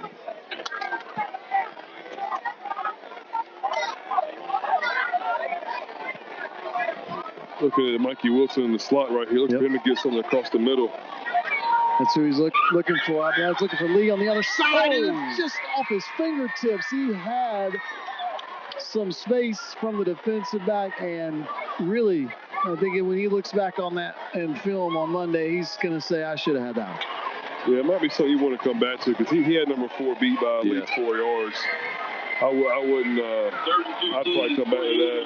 If you catch the middle of the field open, again, you had Mikey Wilson across the middle open, and you had number 10 down here on the bottom of the field open. It's like they just switched corners to a different kid off the field. So they got their quarterback playing center field right here, trying to protect from anything like that. So your only shots are going to be around the sideline when he's out routes.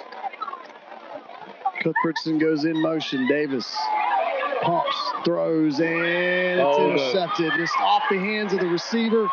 And the Bears are going to pick this one off and now looking to carry it to the house. Has some blocks set up in front of him inside Eagle territory and brought down inside West Craven territory, the 46-yard line, I believe. And that one will just sting a little much, or make this one sting a little bit more. Yeah, if I know Coach Saxby, look for him to keep running the offense, trying to put points on the board right here. Oh, yeah, I would. That's at least been the nature if you go back to last year.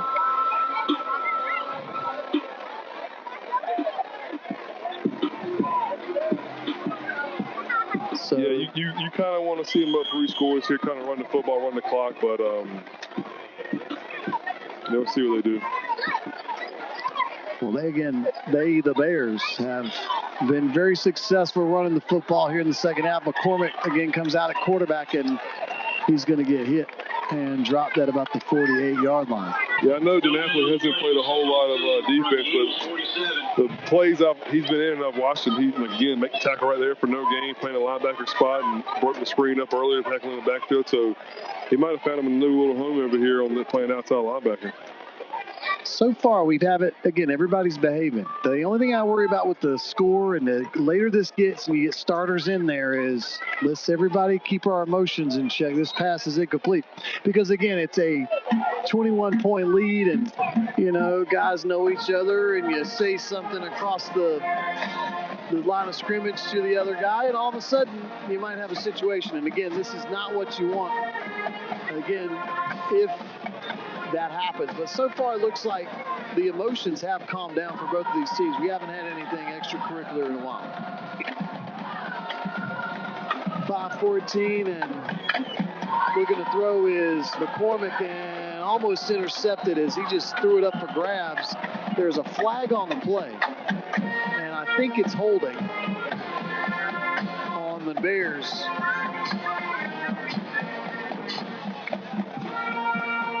I'd probably take this penalty right here, but you know, with a strong arm quarterback, it's always a chance for him to get the first down and the way he scrambled. So, interested to see what Coach Switcher goes with right here. It is holding on New Bern, and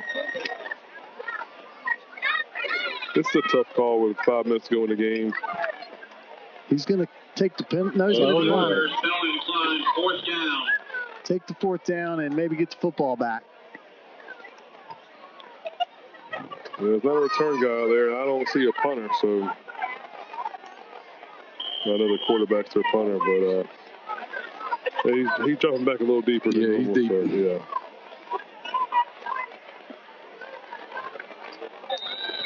New Bern is a little slow getting. They're going to have to call timeout because there's no way they're going to get those players on that field, and they will call timeout. So 42-21, clock stops here at 5:08 to go. And again, New Bern looks like they're on their way to a 3-0 start. Their schedule is pretty tight the next couple weeks before they start conference play. West Craven will be traveling to Farmville Central next week before they begin conference play the week after. But guys, you know, I'll say this. We're 2 weeks away from being halfway through the regular season when you think about it. That's pretty hard to believe. And again, for this one, I'm going to say this, but I know there's still a lot of this football game left. But I think if you're West Craven, you got to come off of this feeling like you left a little on the field tonight because they played very well with New Bern. And again, I think you're looking at a couple of possessions here and there, a couple of plays here and there, and this game looks completely different. And again, this takes nothing away from New Bern's win for sure. But you look last year, this game's just a complete lopsided blowout. And tonight, this game has been far from that. As I mentioned, West Craven's been right in it. They just a few plays here and there. Credit to New Bern for stepping up. But as I said, I think if you're West Craven, you're feeling like a little woulda, shoulda, coulda out of this one. Yeah, you got to look at the fact. I mean, a couple of plays come to mind. One is the bobble punt that the quarterback, when he was on the goal line and he ran for a first down. Kind of changed that a little bit, and then of course the interception they threw to the defensive lineman from New Bern right there inside the 5 or 10 yard line. Those two plays stick out that could have been potentially 14 points to make this game at very minimum 42-35. 42, yeah. I think you're looking at as you were saying, 42-35 is probably, but again, that's an alternate universe that we don't live in. You know, if this were a Marvel movie, perhaps we could entertain such things, but this is the real world, and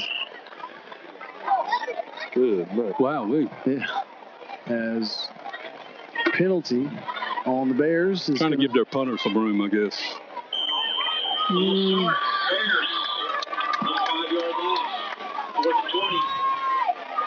Yeah. Tomorrow, we'll get this punt off. This is going to drop at about the 25-yard line and now has some room. West Craven Going to return this one just past the 45 and pushed out of bounds at the, just past the 40 to the 45, and that's where the Eagle offense will come out. So tomorrow, 2 p.m. kickoff, 1:30 p.m. pregame. Western Carolina, the Catamounts, will be in Winston-Salem to take on the Wake Forest Demon Deacons. So you got that on Saturday. Then on Sunday, I want to welcome back to our radio dials as we're the official home of the Washington Commanders. 3-hour pregame begins at 10 a.m. on Sunday. Kickoff at 1 o'clock. I believe it's the Giants and the Commanders.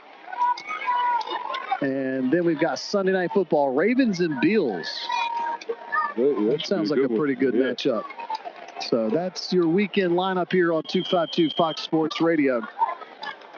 But we still have 4:56 to go here in Jordan Stadium. Davis, pressure, throws it to Cuthbertson. Cuthbertson cutting up the middle, inside their territory at the 40, at the 30, and steps out of bounds just shy of the 20-yard line. And Xavier Cuthbertson.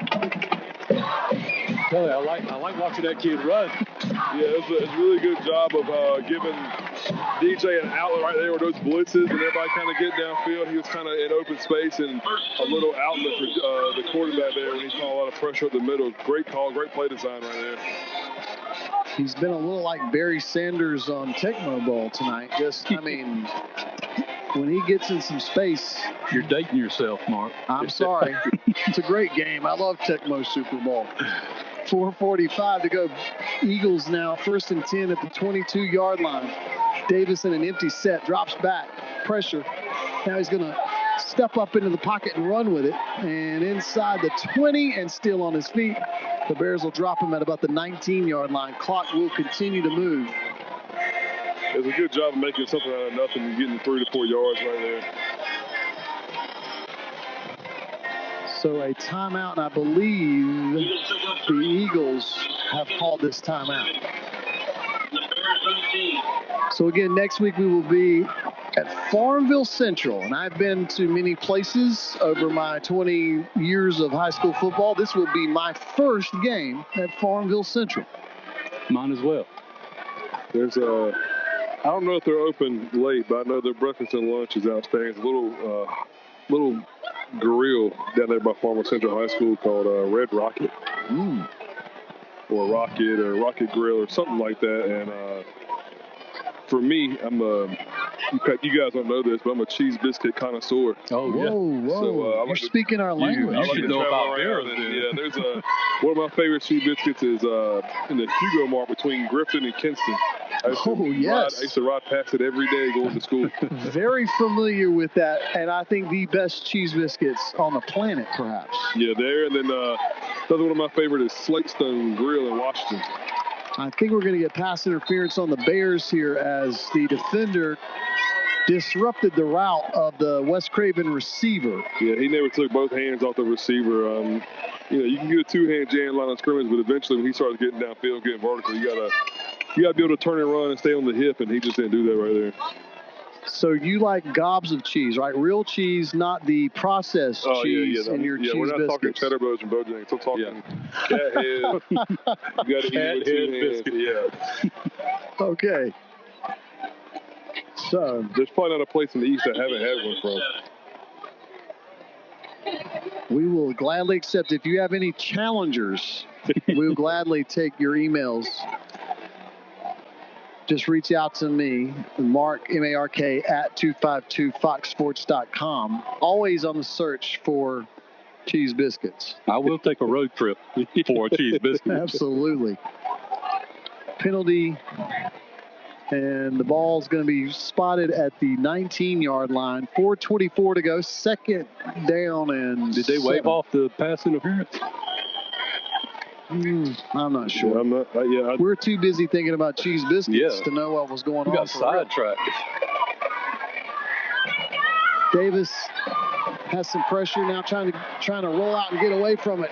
I think he's going to run it, and he will, and dives out of bounds. And it depends on the spot. They're going to say steps out of bounds, just shy, I believe, or right inside the 15. which would be, I believe, a 3rd and 2, maybe 3rd and, yeah. Yeah, you don't want to see that.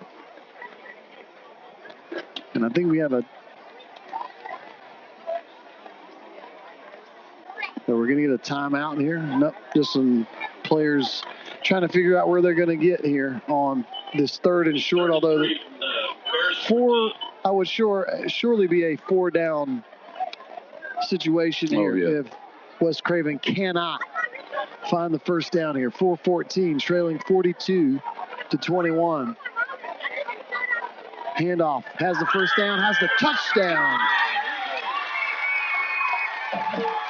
So West Craven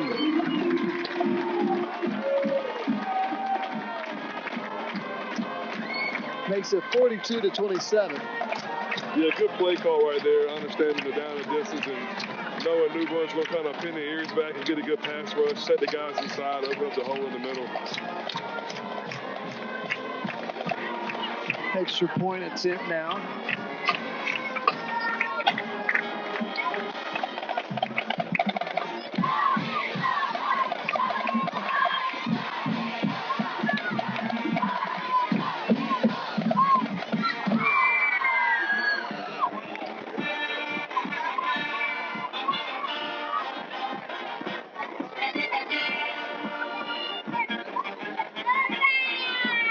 It's always on the extra point where somebody doesn't hear it called.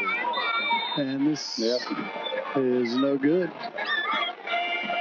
4:09 to go. We'll take a break. It is 42-27 here on Friday Night Football on 252 Fox Sports Radio 107.5 FM.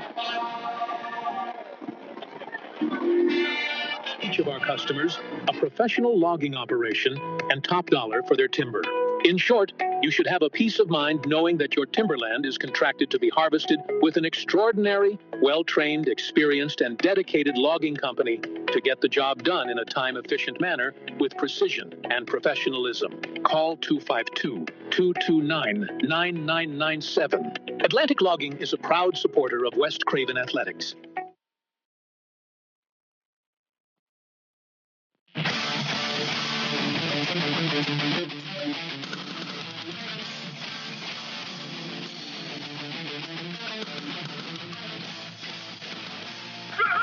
This is Friday Night Football.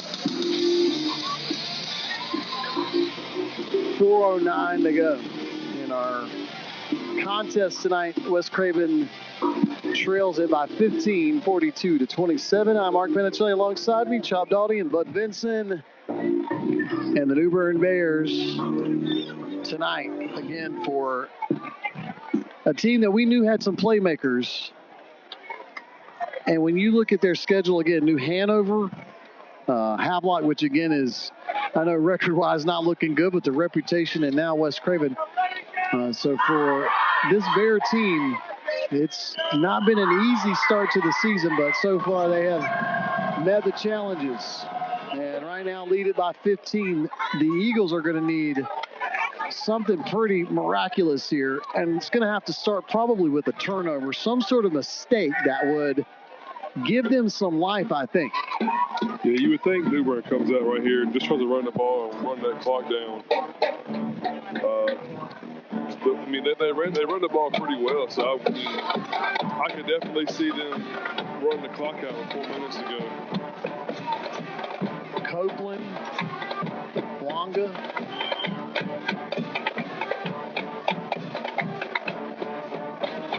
Over on the far side with Taylor, and Taylor's the one who gets the reception. And inside Eagle territory and tackled at the 42-yard line.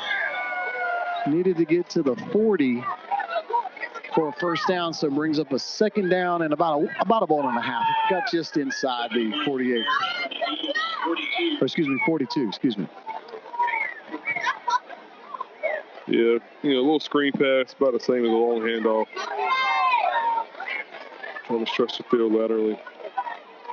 Hand off to Carvin Magwood. And Carvin is into the end zone for a touchdown to push the lead up, I believe. Now 48-27. Yeah, you don't want to see that when kids play a little slower and not play with the same fire they had. And, it's tough in a game like this, a rivalry game when it's a little bit lopsided, but 3:24 to go.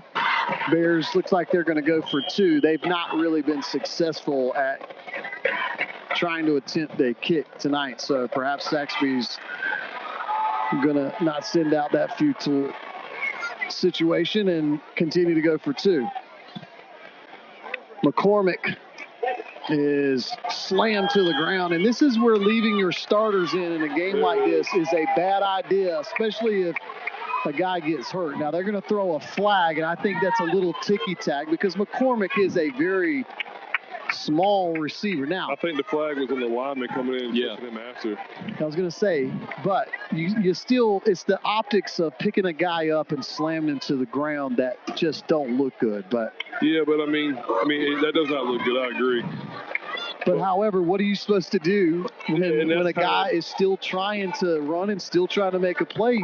And again, you're taught as defense, right? Pick him up, get him off his feet, and yeah. If I'm Coach Zaxby, I'm not putting my quarterback, who's probably my best player, at risk right there. I'm just going to kick the field goal, whether I make it or not. It's not going to make a difference in this game. But I do not want to see my kids get hurt when you roll him out to a defensive line like he has right now. He's and they get a chance to take a shot on. They're going to take a shot on him. So, I mean, I see Coach Saxby arguing with the white hat, but you could have prevented the whole thing by just running your kicker out there and attempting the field goal when you're up 3 scores. I completely agree.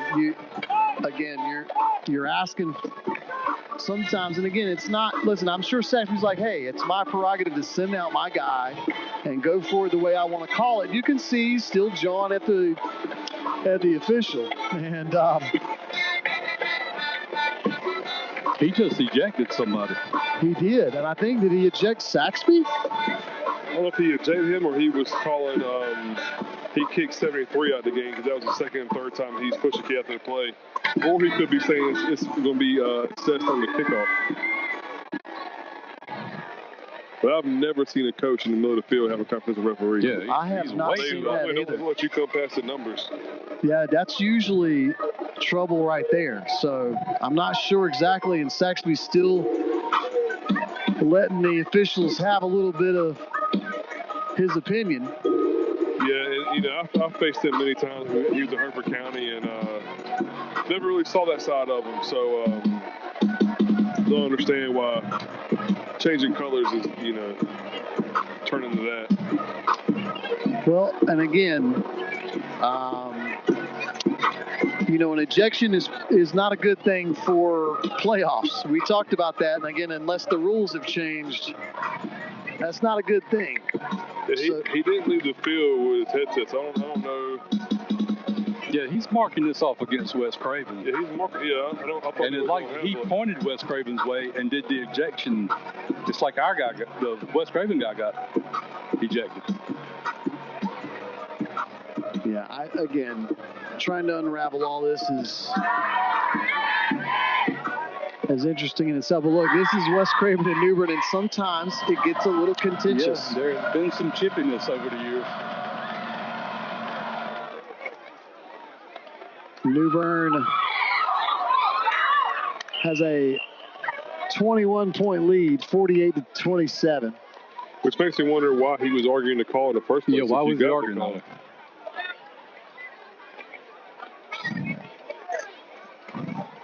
I mean, I can understand the kid was on the ground, but the kid popped right back up. I don't think he was hurt. I didn't even feel like the tackle was that over the top. I mean, it was, I mean, yeah, I've seen worse. 3:15 to go.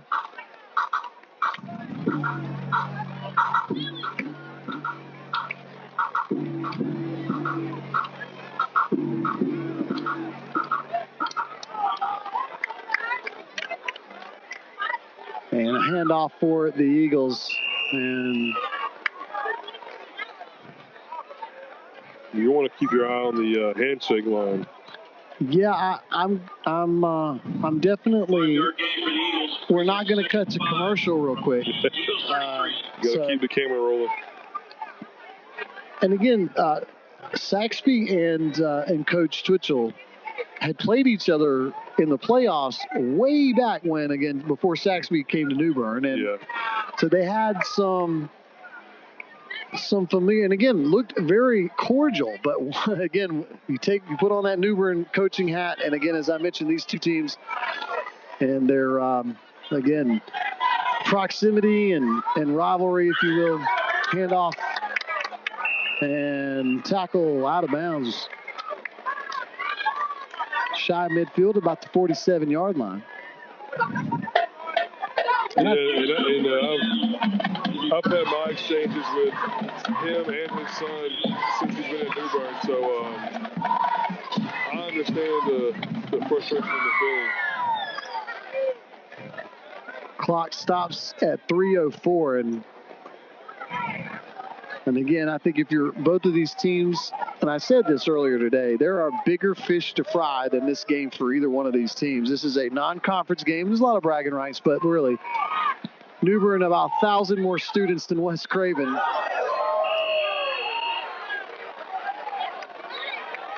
And which gives them, again, a completely large advantage of depth for sure.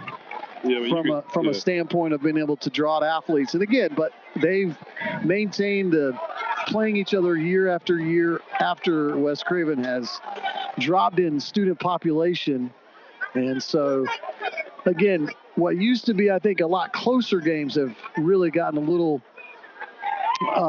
again, further on the New Bern side is they've maintained about 1,600 kids, whereas West Craven has about 700. So yeah, looking at this game right here, seeing the New Bern kids talk to the coaches in the sideline at West Craven is a little bit bush league. You hate to see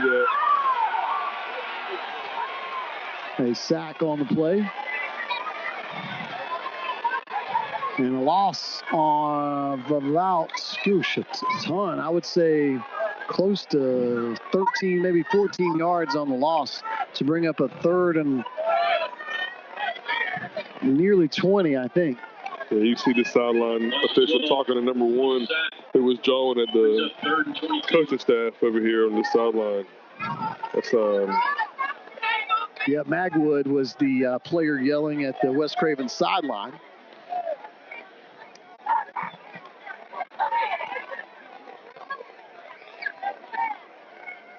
It's the old saying, talent wins games, but culture wins championships, and you got to be able to keep your cool when you're winning and when you're losing. A nice run on third down, but again, well shy of the first down. So again, game was pretty competitive for a little while, and New Bern able to pull away late. And so they're going to move on to 3-0 on the season. West Craven suffering, looks like they're going to suffer their first loss of 2025 for sure. And again, for New Bern, this is their fourth win of the last 11 because of the two forfeitures that they suffered at the hands when they were Tori Owls, their coach. West Craven has actually won a handful of games, but this is going to give New Bern certainly an edge. And again, they've won a lot consecutively, but West Craven is going to get a big gain here on what might be the last play of the game. I think he went out of bounds. So we'll stop the clock at 25 seconds to go. But again, take nothing away for these New Bern kids as they push on to 3-0 on the season. Jacksonville looms in their conference as a team that they've been unable to beat for the last couple of years. Bo Williams has kind of had the Bears number, so they'll go on from this game and pursue that. They've got a couple of other non-conference games to play before they start that. Handoff here for the Eagles, close to the 10-yard line. And again, for the Eagles, they will head to Farmville Central next week before beginning their conference slate the week after.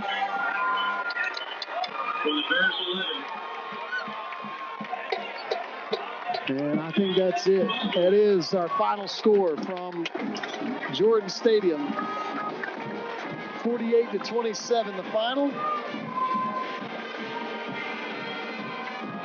And so the two teams will meet, and we'll see if everybody can behave.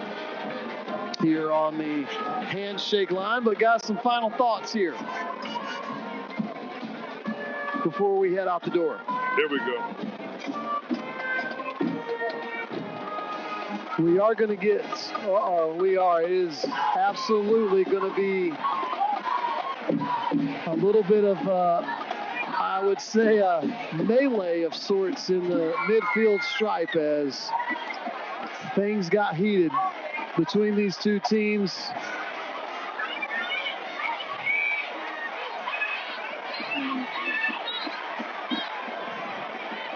And yeah, this is not the way either one of these coaches would like to have ended this game for sure, as the West Craven coaches and New Bern coaches are trying to get some calmer heads to prevail. This was pretty ugly way to end this contest. Yeah.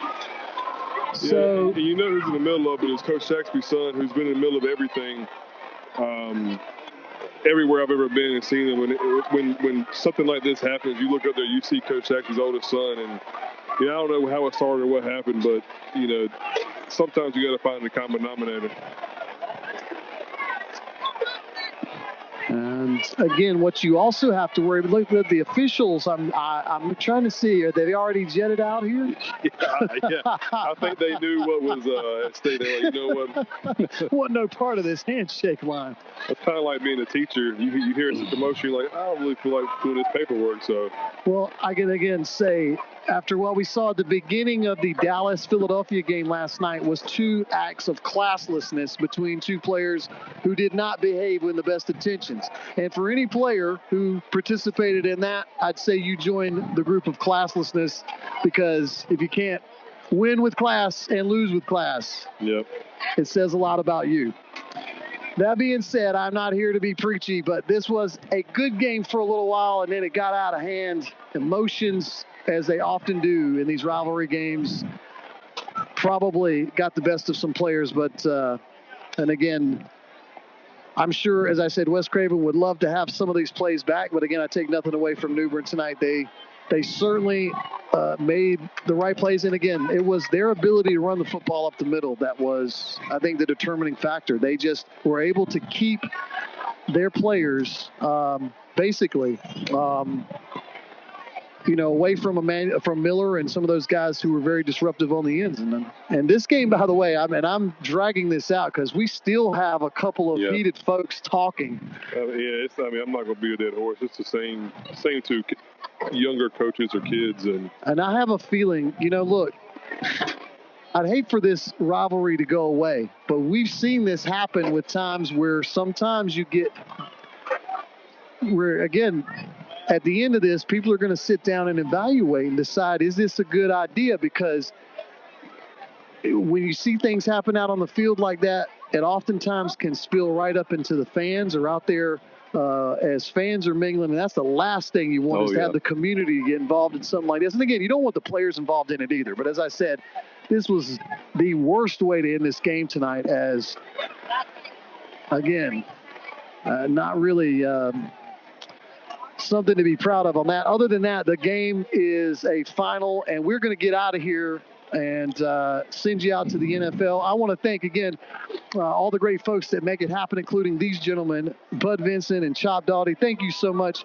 for your contribution tonight. I want to thank, of course, our production manager, Daryl Harris, of course, our sales manager, Leslie Olivares. I want to thank Carolina Olivares, of course, who is, our all everything. So thank you, Carolina. Our general manager, Mike Afflerback, thank you so much. And for all of you listening, thank you again. We will see you next time on Friday Night Football. Our final score from Jordan Stadium, 48-27. Thank you for listening to Friday Night Football. We'll see you next week at Farmville Central as West Craven and Farmville Central. Week 4 of Friday Night Football. We'll see you then.